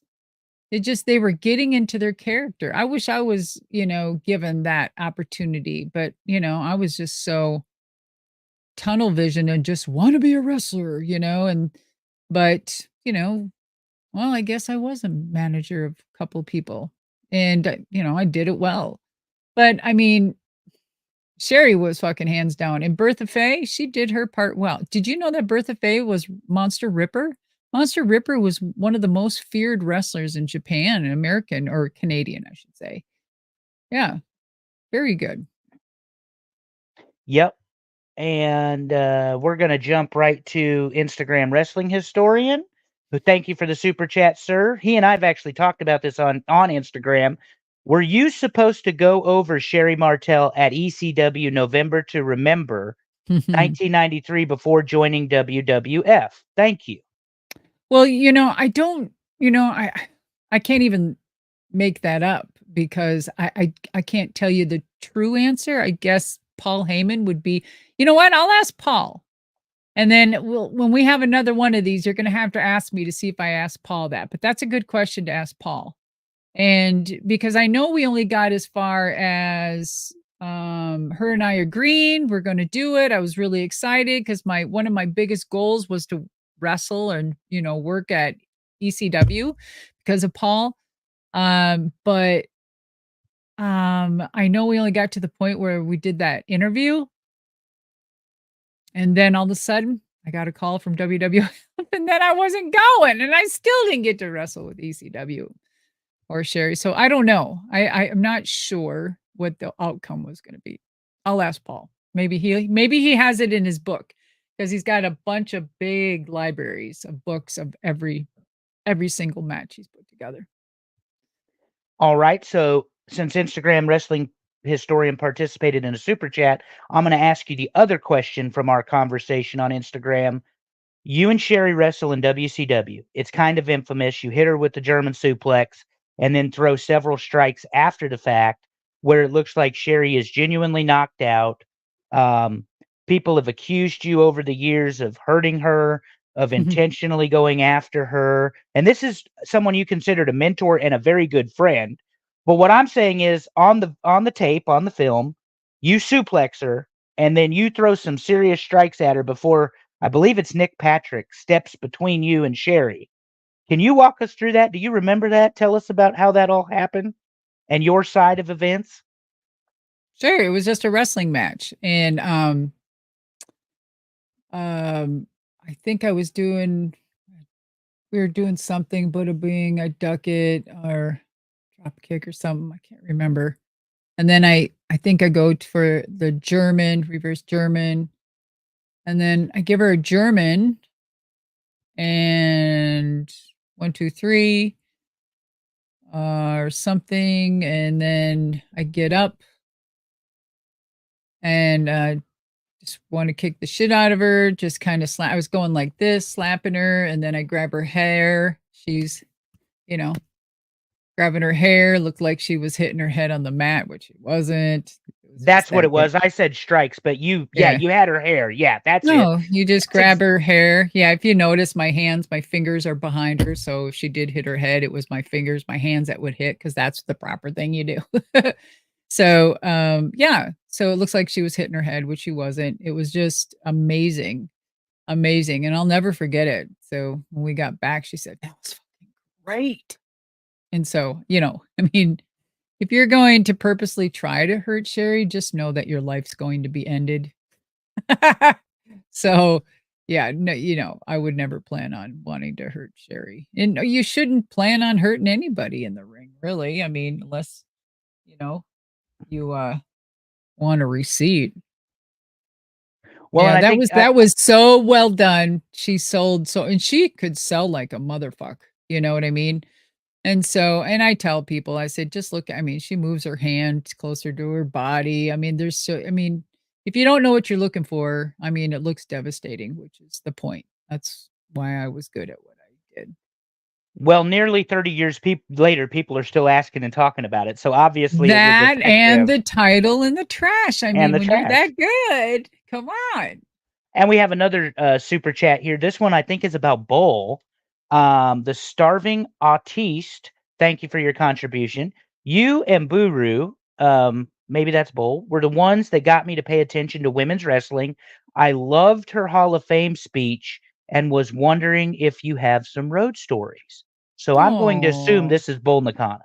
yes, it's got to be Bull Nakano. So when I heard that she was being inducted to the Hall of Fame, my heart just skipped a beat and I was so ecstatic. So I was just like, God, it's about time, Um, and we were on this journey together. I fought really hard to get the Japanese to the WWF when I was there, to change the trajectory of women's wrestling so it could be taken seriously. And Vince said yes. He asked me, "What do you want, Blaze?" And I said, "This is what I'd like." And Vince made it fucking happen. Dude, that was all Vince. And so he followed through. We got the girls, and it was just amazing. And so I wanted to reciprocate. And this is how it is. It's like I had to work my ass off. I lived in Japan for 3 years, and I literally got my ass handed to me for a year and a half. Got my ass kicked, woke up with black and blue eyeballs, fucking just hair gone, just couldn't walk, but I never said a word and just kept at it, kept training every single day, did what I had to do respectfully. And I earned their respect like you wouldn't believe, like no other.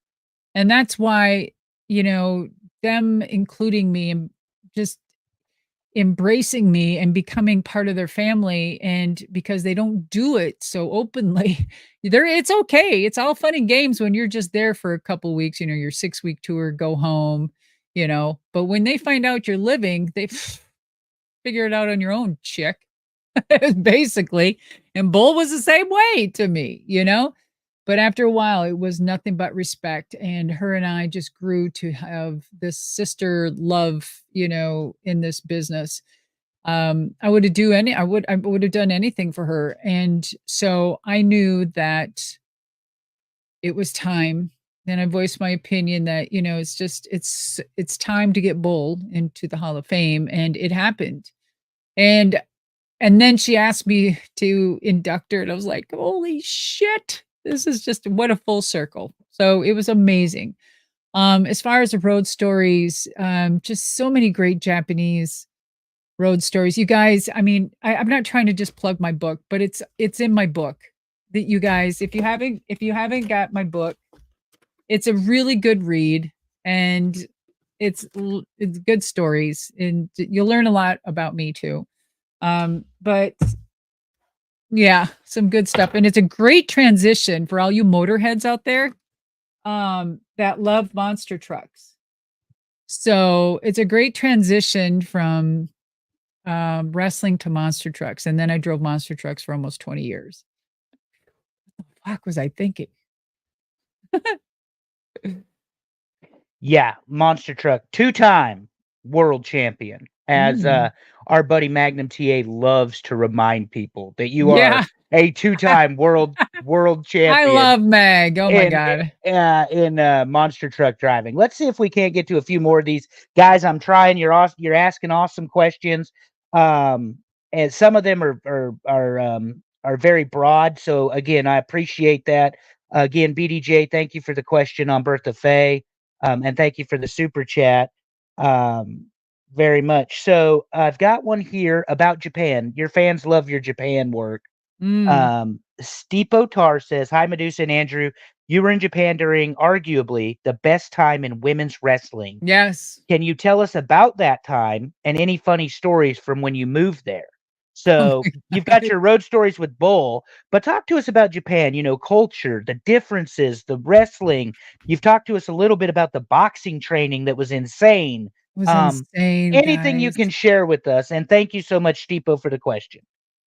Steeple, thank you. And thank you, everybody, by the way. Thank you for all of the questions, if we get to them or not.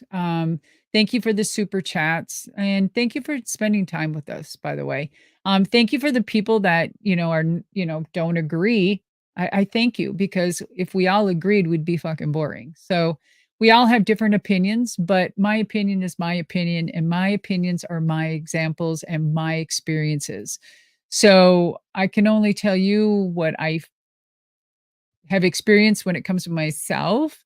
I will not say something is legit or a fact if I haven't seen or heard or did myself, or if there is some official factual fact to it.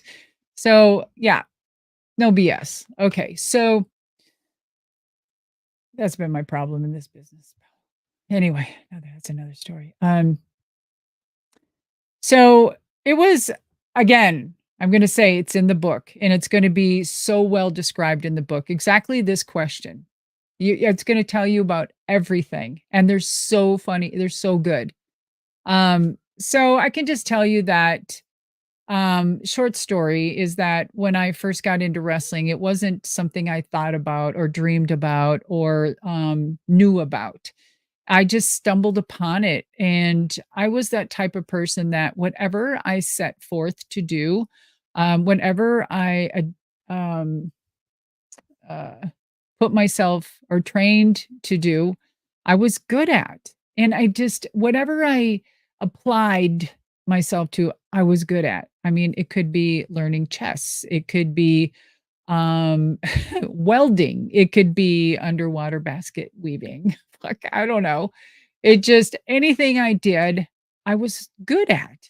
And then if I really liked it, I fucking even did it more and trained more and found out more. So with wrestling, I was a big jock and gymnast and track star and all this big jock in fucking high school.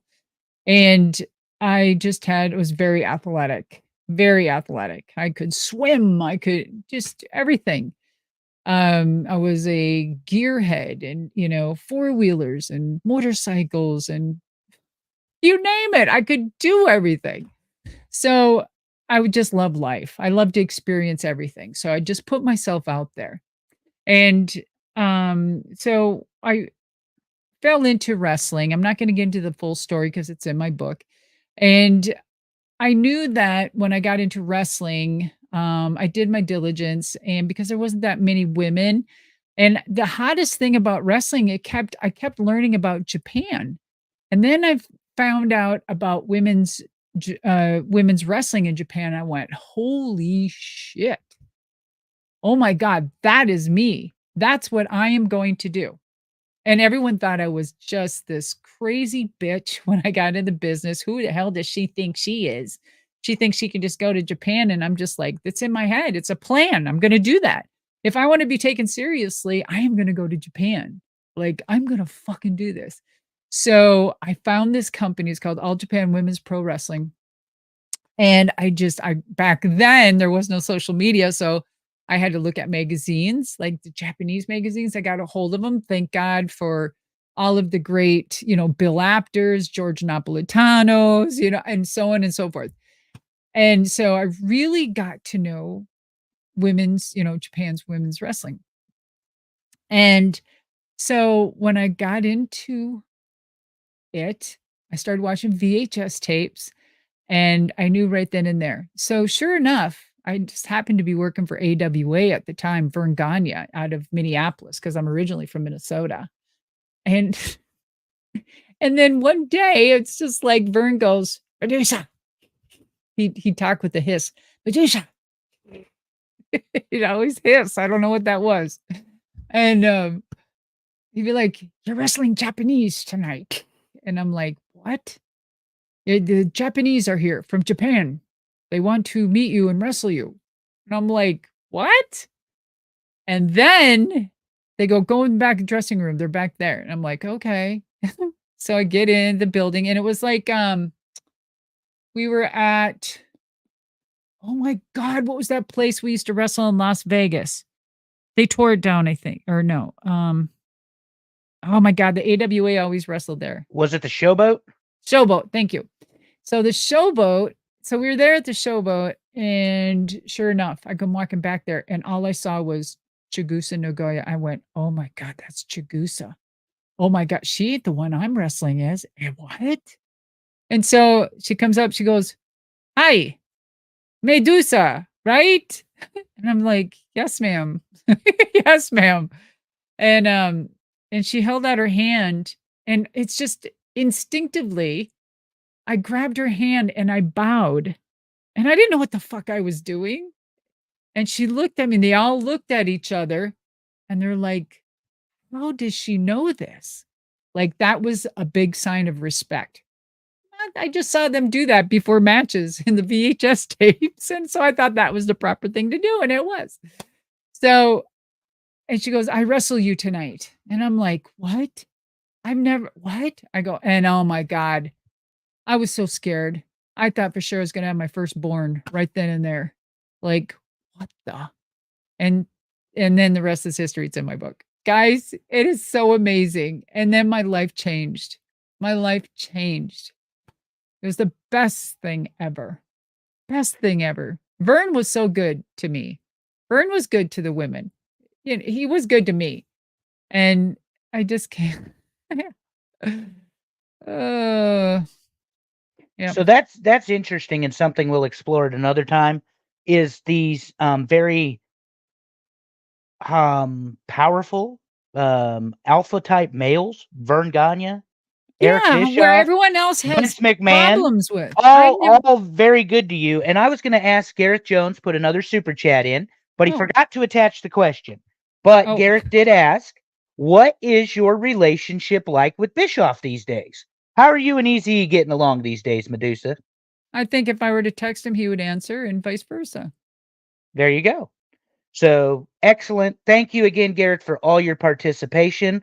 Let's jump to my man B40 here. He's longtime subscriber of the Horsemen Network. He says, "How would you describe your relationship with Kevin Nash in the WWF?" Now, you and I talked about Kevin Nash. This is not a plug, guys, but Madusa has a second show called Trash Talk. We talked about Kevin Nash on Trash Talk. We did not necessarily talk about this, though. Yours and Kevin Nash's working relationship, or even personal. What was that like when he was Diesel, you're a Lunger Blaze, he's going up the champ, all that sort of stuff? Interesting. I would say you'd have to go back and watch Trash Talk. That's it. Not to avoid the question, B40, I do want to mention this. Madusa and I, mostly Madusa, talked for an hour and 20 minutes about Kevin Nash in a very business-oriented, roundabout way. And Yeah, Madusa, it wasn't, I mean, it wasn't all, it wasn't trash. It was just, opinions. yeah, and he had his opinion of Logan Paul, and Madusa had her opinion of the whole thing. So, Yeah. very, very, very good. Let's see. Let's find us another question Where's here, Big guys. Boss? Big Boss thinks that I'm overrated and I Oh, was the worst wrestler ever. But really? you know what? Yeah, you know what, Big Boss? Everyone is entitled to their opinion.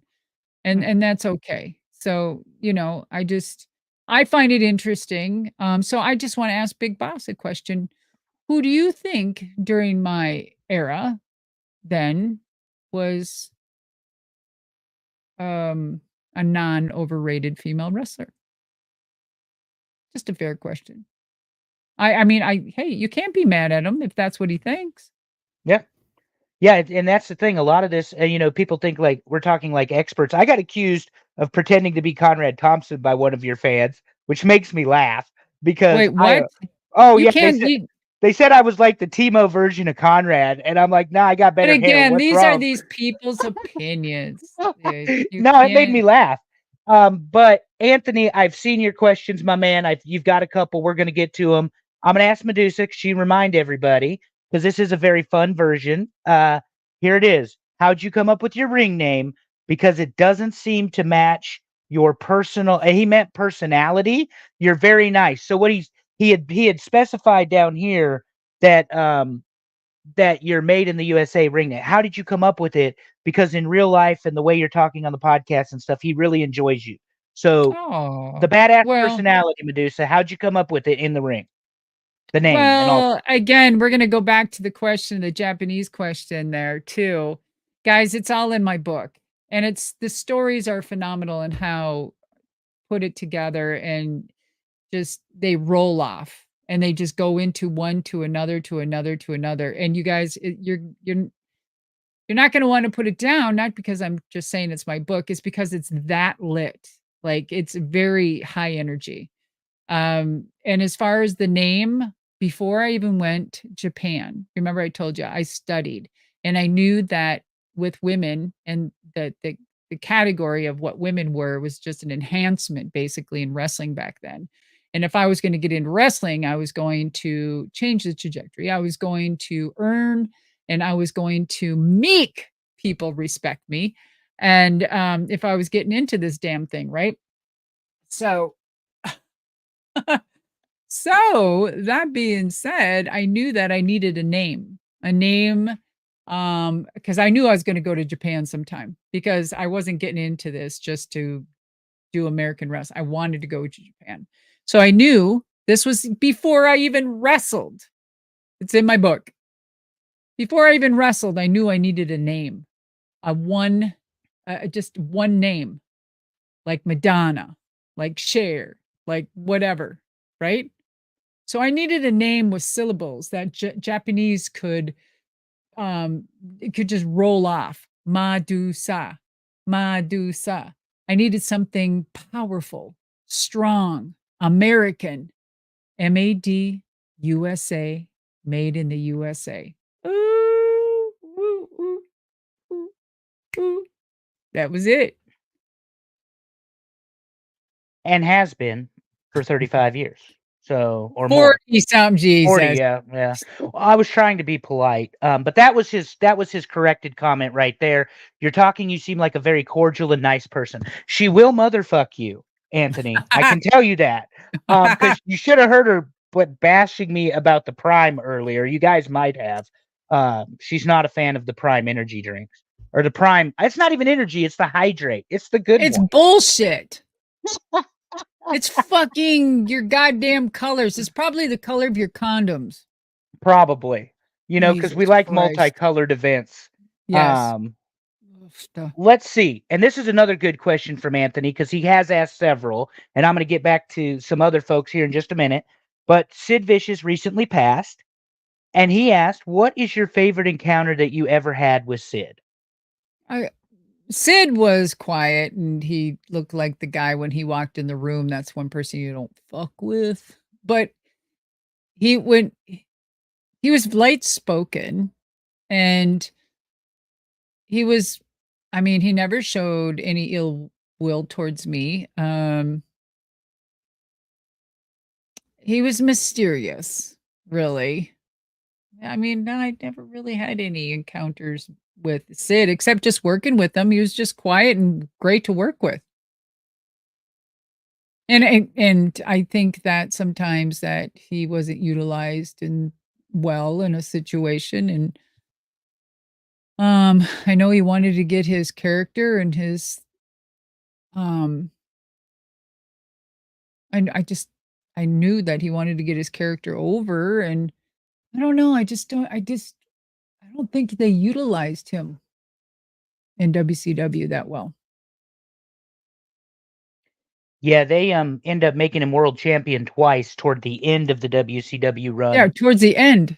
But one thing I will always say about Sid Vicious, I was a Sid Vicious fan from the beginning. There was, I call it the charisma, the magnetism, the airport look, whatever you want to call it.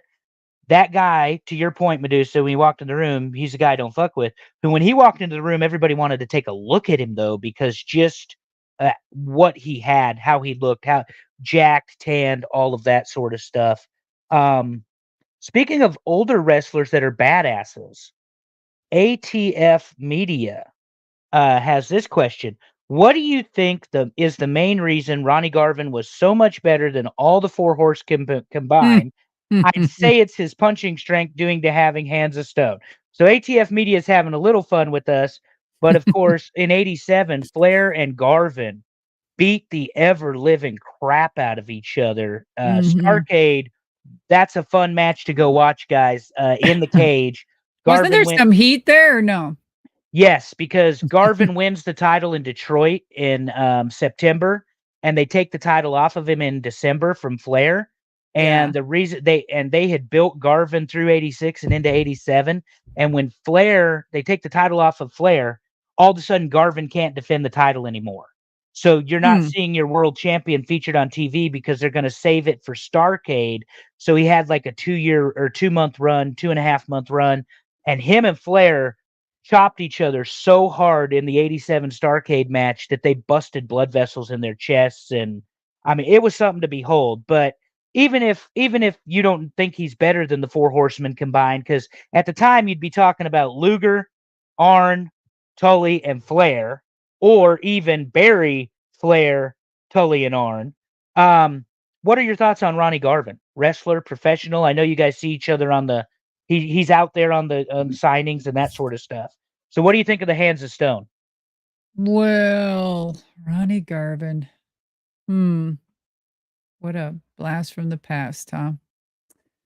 I don't know about so much better than all four horsemen combined, because I mean, you're talking, I mean, come on. My guy is Arn Anderson. Ronnie was his own man, though. You know, he was one of those larger than life characters. He was very good at the business. He's very good with the business, let's just say. Not that it was right or whatever in some cases, but I believe that he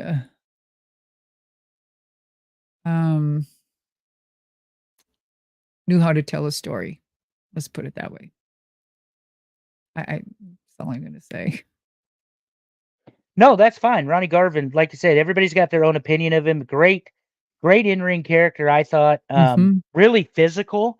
And the one thing that I'll say about this for everybody listening, and even listening later or watching later, is I think he brought a different gear out of Ric Flair in the same way like Ricky Steamboat did in 89, like Terry Funk did in 89. Garvin made Flair fight him. And so Flair, you know, the wrestler, we're going to go 60, we're going to do this, we're going to do that. Garvin made him fight. And I think that's so impressive, Madusa, in the ring when you see that. And we can circle back. I saw the comment from Big Boss. He says that he believes Bull Nakano carried you to good matches. That was his answer, was Bull Nakano. She was underrated. Well, she was, sir. She's a Hall of Famer. She was also one of only several wrestlers that were featured in America wrestling. And guess what? You're talking to the other one here in the 1990s. So yes, I fought for her to get to the United States, only to pay respect back for her, you know, just her unbelievable time that she spent and helped and, you know, worked with me in Japan. You know, that's, you know, if that's at least I could do, is get her to have a, you know, a nice little run in the United States with me in the WWF. And it happened. So that's what people do. Yep. And Bull is always memorable with the look, the makeup, the hair. And then, of course, she's going to bring that hard-hitting style. I'll never forget. First time I ever saw a woman execute this move, it wasn't Charlotte, it wasn't Becky, it wasn't Sasha, it wasn't any of the rest of them. Bull Nakano, guillotine leg drop, top of a steel cage. Fucking awesome. That's how I describe Bull Nakano. So, Big Boss, we are all on the same page about Bull Nakano. just so you're aware. Um, and like I said, guys, we're bouncing back and forth. We're not trying to exclude anybody. I'm trying to get as many answered as possible. Jamie72 here with an interesting question, Madusa, that actually I think made the Vince doc, at least a picture of it. How did it feel to put Bill Maher in his place with Hot Rod, Roddy Piper, Sting, and the Brain on that Mm. show? Talk to us about your appearance on Bill Maher. Well, I couldn't believe that I was even, actually included, to be on the Bill Maher show. That really didn't happen much back then. They didn't really include me in a lot of things, so I took advantage of it and said, "Absolutely, it'd be an honor to sit with Piper, Brain, and Sting." And so, and I was just like I knew going in there that I was going to be with, these fucking amazing talents, and then how do I compare to these men? It was always a battle back then, like, how do I hold my own? How do I, equal myself to these men? And, are they going to try to walk all over me or outshine me? Or, what is the positioning here? That type of thing was the thought of being in the business back then, not so much that show. So the Brain was great to always work with, and he always gave you your platform. And Steve Borden Sting is just, to this day, freaking love that man. Just, I mean, been very, very kind to me. And Piper, holy shit, some great funny stories there. With Elizabeth. And myself and Piper, and yeah, some good times. Um, but I just, I was a little nervous because going on to that show, I didn't know what to expect and how it was going to go, especially rolling with those people, especially sitting alongside Piper. You just, whatever came out, you rolled with it. And so I was just there trying to do my part and offend, to defend the business, and we were very protective back then. So kayfabe was real. Yep. Yeah, awesome. And like I said, you saw that a little bit, I think, on the Vince doc. Of course, you saw the Bob Costas thing where he got very defensive. So anyway, that it'd been a long time since I had seen it, and I remembered that you were on that particular show. Mm, But Medusa, I bet you it's been 20 plus years since I've actually watched that entire segment of really? Yeah. I mean, where Bill Piper Maher, gets pissed off and he takes his kilt down and shows the scar in his hip his and all, ass. And yeah, I'm like, all of that. no, oh Yeah. my God. But, whatever. And Bill's just like, okay, whatever. In between like commercial breaks, he's just like trying to hide his face in his fucking notes and just, give me makeup. God, I got to deal with these wrestlers type of thing. It'd be great to go on his show again. I like what he's doing now. I love his show. Just yeah, I like him better now than I did on Politically Incorrect. Well, there you go. Um, what isn't politically correct, or it might be. Hey, Medusa, this is from We Never Liked You, Betty. Thank you for joining the show, ma'am. We do talk a lot about Deuce's memories, but Deuce, pick one here. What was it like in the WWF and any memories? So when you first get to Vince and WWF, it's much different, of course, with Triple H there now. And you've said it over and again on this show. The business has changed. But you're Mm. there 92, 93. I guess it's 93. What was it like? What was what is it like entering in the WWF to become the face of their women's organization or their women's wrestling? So I can't remember if this is in the book or not, but no, we never liked you, Betty. I want to know what that means. I'm really interested to know what that means because it's kind of funny. That would be a great book title. We never liked you, Betty. Oh my God. And I'm asking you that because if you read my book, you'll know what the name Betty means to me. So you're going to have to read my book just because of that name, because it's like a full circle. I'm not kidding. Oh, that's so good. Anyway, so I don't know if this little story's in the book, but I think you'll enjoy it. Um, so when I first got uh, when WWF was first interested in me, it's all because of Greg the Hammer Valentine, really. He called up um, Pat Patterson, and because they were good friends, and he's like, Pat, you really need to check out this wrestler. I mean, she's amazing. Her psychology, she's bumping, she got, whatever. And so I guess he's like, well, if you say she's that good, then, let's fly her up and check her out. So I mean, I didn't know he did this. And so when I got the call, I guess, it was Pat like, yes, Greg, da, da, da, da, da, da, da, da. However, I explained it. And if it wasn't for Greg the Hammer reaching out to Pat Patterson, I probably would have never well, I shouldn't say I would have never, because I know how determined I am, but it was Greg that actually initially initiated it all. And so that's a great little story I'll tell you there. That is awesome. You talk about a guy with a motor. If you like professional wrestling, Greg the Hammer Valentine may not have had the quote body of the day like you see these days. No, but let me tell you, he's that bitch could go very methodical. Oh, I love it. That's awesome. Roman Torres with this question, Deuce. Why WWE doesn't do another all-women pay-per-view like Evolution? They've got the talent roster.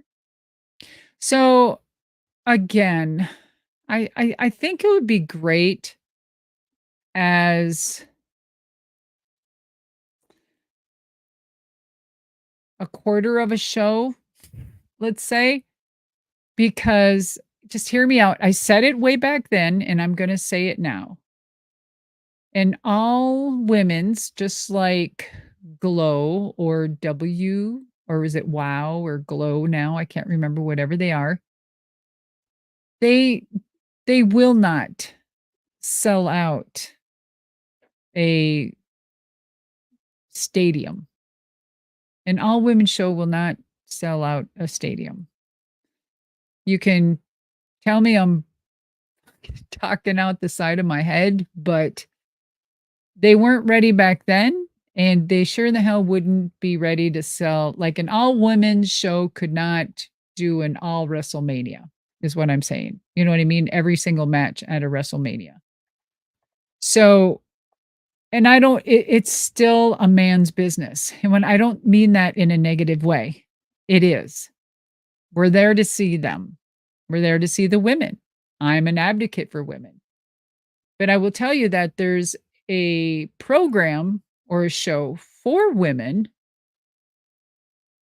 but it's not on the level of selling out stadiums. All right.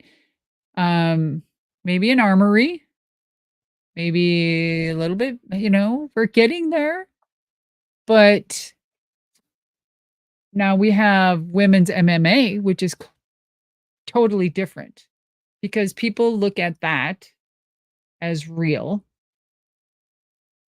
Maybe some misconstrued things. And pro wrestling is predetermined.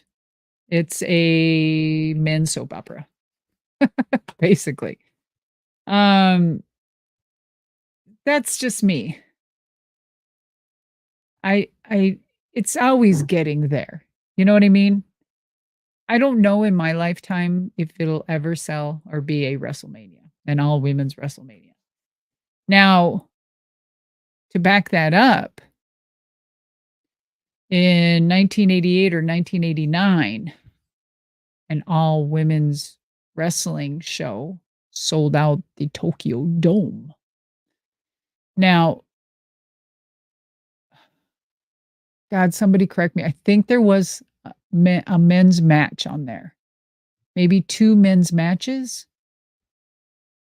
But it was the All Japan Women's Pro Wrestling, myself, and that organization I worked with. We held the first ever and the only all women's sold out Tokyo Dome Super Show.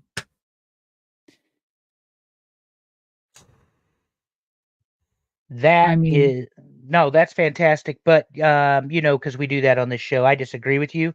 I will agree with you that I don't think that a women's card could carry WrestleMania. It couldn't. That doesn't mean it can't carry a pay-per-view where you put 15 to 20,000 people. Many of the women are as good, if not better, Why do we all try than to the be men. politically correct? Why don't we just talk about business? We know what the fucking women are today. We know what we're trying to overcome. We know the adversities and the fucking chauvinist bullshit and blah, blah, blah, blah, blah. Okay, can we just stop the women and the men? Let's just talk about, okay, if it's going to be just women's, no, it can't be no, I agree with you. It won't be a sellout for WrestleMania. Can it be a pay-per-view? Well, they didn't do it again. And if it made them money, they would have done it again. Plain and simple. So we're in a different era. We're somewhere different. Now I feel that they've partnered with TKO. Maybe they have some MMA. Maybe they have some pro wrestling. Maybe they have something else. Maybe that can sell out a pay-per-view. I don't know. Well, we're getting some awesome feedback in the chat. Some people don't think the chat pricing and that sort. I want to go to David here. David, I have no idea how to say your last name, Kawagenberg. David wants you to clarify your comments on Bischoff versus Vince. Vince fires you 1995. You go on Nitro. You throw the title in the trash can. He thought that maybe you were a little pissy towards Bischoff or a little hardline towards Bischoff. Your When? thoughts? Well, when you were making your comments, because you said I told Bischoff I was the best, or that was the best thing that happened, or I was the reason Nitro. And I know that you and I make that joke. But it's not a joke when it's Luger and it's Madusa and then it's the NWO and that sort of thing. But just for clarity's sake, when it happens, is there ill will towards Vince? Do you have ill will towards Eric now for either that or the way you were used or the way it ended in WCW? Those are three questions. What's the question? The question is, he was wondering why you seem to be nicer to Vince, who fired you, than you were to Bischoff. So all I'm trying to do is ask a couple questions that might be able to get you to tell the whole story. That's all. No. I mean, I was disappointed when Vince let me go because I was still his champion. So that made me believe that he didn't think it through and that it wasn't me. It was all of the things he was going through. IRS scandal, steroid scandal, secretary scandal, so on and so forth. Okay, they had to make changes. I get a call from Eric. Eric and I tease each other. You called me. No, I called you. You called me. No, you called me.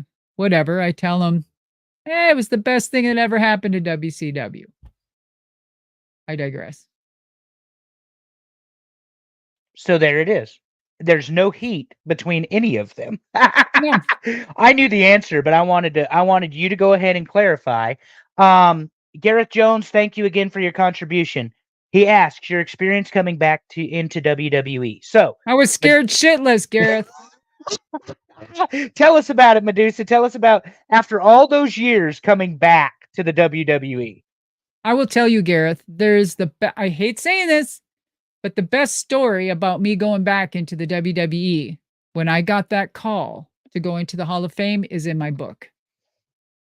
Dude, it was unbelievable. It's in the book. I'm telling you, it's in the book. Okay. So the terrified was the way you felt. And again, Garrett, thank you for all the contributions and your support tonight. We very much appreciate it, as we do the entire audience. So a couple people have asked this question, and I apologize, guys, because I've lost a couple of the names, but it's the same question.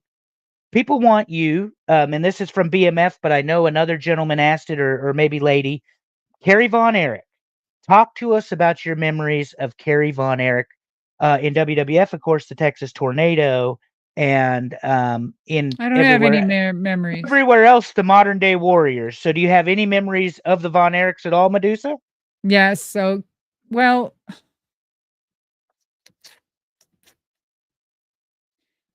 I wasn't around them really, just intermittently, and it was very vague.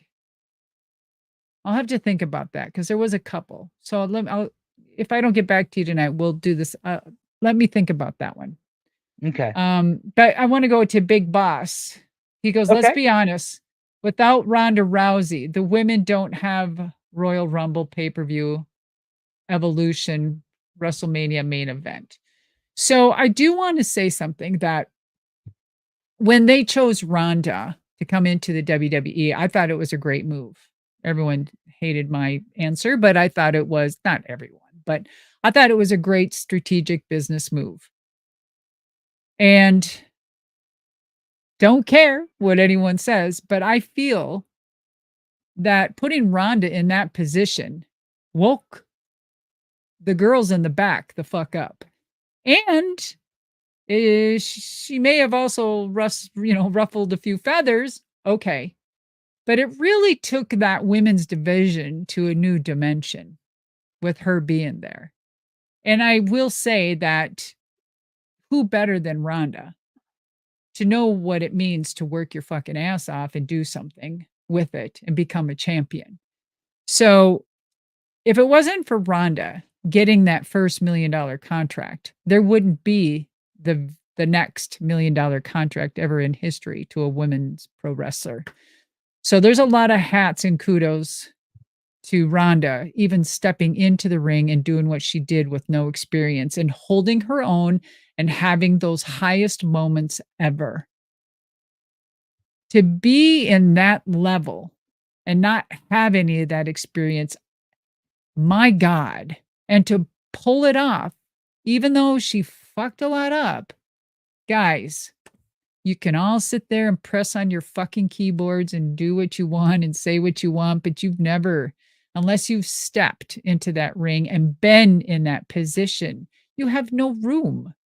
It's very different. It's scary. It's belittling. It's enlightening. It's exhausting. It's exciting. It's crazy. It's fucked up. It's all of it in one. And she chose to do that. That was her choice. And so there was a lot that goes along with that when making that choice. Some of it good, some of it bad. But I thought it really elevated the women's wrestling to a next dimension. So, and that's my bottom line on that.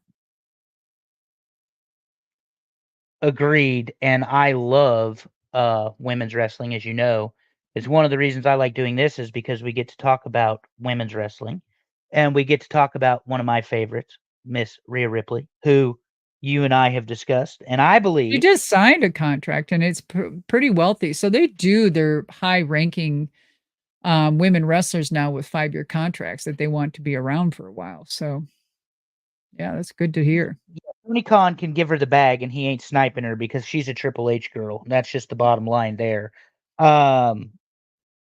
Let's see here. We're gonna about wrap this one up, but there were a couple really fun questions I wanted to get to, Madusa. I want to welcome Banal Chemist 74. He's not a name we've seen before, I don't believe. But what was Eddie Guerrero like? Any memories you have of Eddie Guerrero? Eddie was sweet and funny and very light-footed, basically. He was very approachable, good at cracking jokes, laughing all the time when I was around him. And just he was a good man. He was a good man when I knew him. There you go. And by all accounts, he was a good man, very fiery, passionate about what he did. Unfortunately, had the drug issues, but overcame those and went on to be world champion, regardless We're not all fucking of perfect. being a It's quote. just that people that are in the light quote vanilla midget was all I was gonna say. You know, he was a vanilla midget. Oh, Yeah, oh, oh, yeah, oh. yeah. People are Latino when he people are in front of the camera, their lives are exposed. So it looks like it's 10 times magnified than what it is. It's just Jesus. Yep. Let's ask this one because this is kind of fun. I don't think we've ever talked about this. Moody the Fun Slinger. Did you ever pull any pranks that you can talk about while on the road? Thanks, y'all. Oh God, it's in the book. But okay, stop with that. What was your favorite prank you pulled? Why? Read Yes. it. Stop. What was this? Is Ask Deuce Oh, I anything? guess I put gum in Bart Gunn's pants and he didn't know about it. Like chewed up gum? Yes. Yeah, Oh, he was really pissed at me and he wouldn't talk to me. So Heidi Lee Morgan and myself and him had to rent a car and I was trying to speed to get to the airport and I got pulled over and he was really pissed because he thought he was going to miss his flight. And so he was sitting there and he bent over and had my gum in my mouth and I took it out and I stuck it down the crack of his ass. mm. There you go, folks. A little harmless fun brought to you by Madusa. Thank you so much, Moody. This is a good question. Mark's in New Mexico asks, "Hey Madusa, any memories from Mission Pro Wrestling?" Of course. I love myself some Mission Pro Wrestling. I love Thunder. I love what she's doing and what she has done. I'm always the biggest fan of Thunder Rosa. So, yeah, there's a couple good things, been there. So, yeah, I just yeah, there's a couple. It's in my book. Oh, there we go. Perfect segue. Anthony, she absolutely Ah, has a audio version. We respect the ADD here at Paving the Way. oh boy, Um, do I ever. So we have she definitely has the audio version. She just finished it. It is available, and you may have missed that earlier in the show. Um, And Madusa, the new girl on the block, trained by local tough guy Eddie Sharkey, with the reputation of working local Midwest indies for $5 a night just to get the experience necessary to break into the big leagues, was facing a situation where the rest of the talent in the locker room wasn't going to be welcoming. In case you're wondering, Medusa couldn't have cared less. She walked into the Ghania's office, production facility in Minneapolis, with her.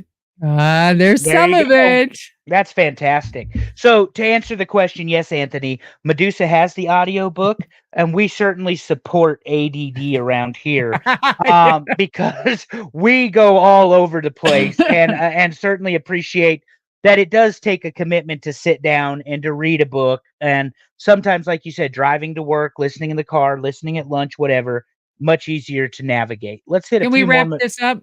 Yep, we're gonna hit a couple more and we're out of here. Okay. Um, let's see. Joe Dyer says, been a fan for years. Why did WWF make you wrestle the same women in everything televised? So I think there's a very logical answer, Medusa, but go ahead. Well, I mean, there were women to wrestle.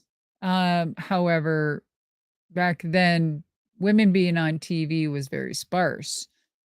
So, and if you were on TV, it had to be, somebody or something that he's already put time and money into and build some type of story.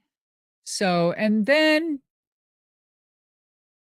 there, it was kind I mean, there was a lot less women back then than there is now. So maybe that's why. Well, good answer as always. And again, that's one of the things we've talked about is that when you've got 3 or 4 or 5 women that you can work with on the roster, that's it. We've answered, and I'm going to find you one more question, and like I said, we're going to wrap this up on this, guys. Let me see. Hold on just a second. Richard What put, about Ramon Torres? The only one talking about female pro wrestling is Ring the Bell. I love Ring the Bell. okay, I go ahead. absolutely love Ring the Bell. I support that channel. Love him. What's the producer's name again? Can't think of the name. But anyway, it's a great show. I was on that one. Yeah, I was gonna say I don't know. I honestly don't know Ring the Bell, but this is why we do this, because we certainly can learn things for sure Oh, from our DS, and fans. that's right. DS. Yeah, DS is great, by the way. Knows Yeah, his shit. shit. Okay. Ring the bell. So we Yes. certainly will ring the bell. And again, we're about to ring the bell on this. Richard Bain, I want to point this out. Thank you for your super chat. I cannot find your question that didn't get attached to it. So the next time we're on live, if you don't answer in the next 30 to 45 seconds, we'll get a question from you and we'll ask it to Madusa on the show. All right. So, one last one. Let's just go with Anthony here, because this is about wrestling in Mexico. When you started wrestling, Madusa, was there a lot of female luchadors, and did you wrestle any of them? There wasn't a lot, but there was women luchadors. In fact, in Japan, Esther Moreno wrestled her quite a bit. And so, is anybody familiar with her? What a great freaking worker. Um, and I went to Mexico maybe a couple times, not as often as I wanted to, but Esther Moreno was quite regular when I was in Japan. So, I mean, I got to have that experience, thank God. Well, that is awesome. So you did get to see that that side of the business, but I don't remember you wrestling a ton of luchadors in your career, Deuce. Mm-mm. Or No, there luchadores, wasn't. I guess they would be, before the uh, Luchadores. yeah, however we want to say it. But anyway, guys, thank you so much. This has been fantastic. We went a Thank little you. overtime. We were scheduled to be done in an hour and a half because the Yankees are playing. They're in the playoffs. Oh Oh, my we have to God. get them on. Stop it. Stop The it. Don't. Mets are the Mets winning? What? No, the Mets are 1-1. They play tomorrow. They're gonna be in New Oh. York. Go Um, Vikings. and Vi- Skull Vikings, ma'am. They are 5 Dude, and 0. what 5 and the fuck? 0. Do not. Oh my God. Now what? What happened? But you We're gonna guys, be we screwed now. appreciate all of the new listeners. Madusa and I will be back probably in a couple weeks. We're gonna start being on the Queen of Carnage channel along with One True Sport and the Four Horsemen Network. We're gonna do this live. We're gonna take your questions. You have topic suggestions, we'll take those too. Because quite frankly, till we text a few days before the show, we don't really know what we're gonna do. So, it's just we Never keep it. know what you're gonna get with Red. That's right. I like to keep her on her toes because she does me. But thank you all. Madusa, final words before we shut her down. Mm, mm. Thanks for being Skull, here. Okay, Skull, Skull, and thanks Vikings. for being here. Vikings are gonna rule. Hey, just one before I fucking die, Vikings. And what she Just I means is swear not to a Super God, Bowl they appearance, better a no. championship. They've been, dude. They've never won a fucking Super Bowl. 4 times they've been to the Super Bowl. They've never Never been. won Never one. won it. Jesus, I think we got a good team this year. So I do. No. So on I that even note, what? We're Skull going to by the Vikings game in December. We're going yeah, to listen to this. We're going to the Vikings game in Jacksonville against the Jaguars, right? they And should win. we're at the Jacksonville end zone and we're dressed. We've got the fucking shit. We've got all the Viking shit. We're gonna be right at the end zone. So because I'm that guy, are you gonna text Tony and let him I know sh- you're there? I should. Tony, I'd be like Skull Vikings. Oh, that'd be fantastic. On that Mm. note, guys, the Vikings are going to beat Jacksonville in December, and They are gonna Medusa's going to no, be it's there, November, isn't it? I think it's whatever it November is. in Jacksonville, and then we're going to Minneapolis in December. There you Yep. are. So Medusa will be traveling. We'll be back. Thank you all so much, and have a wonderful evening. Peace out.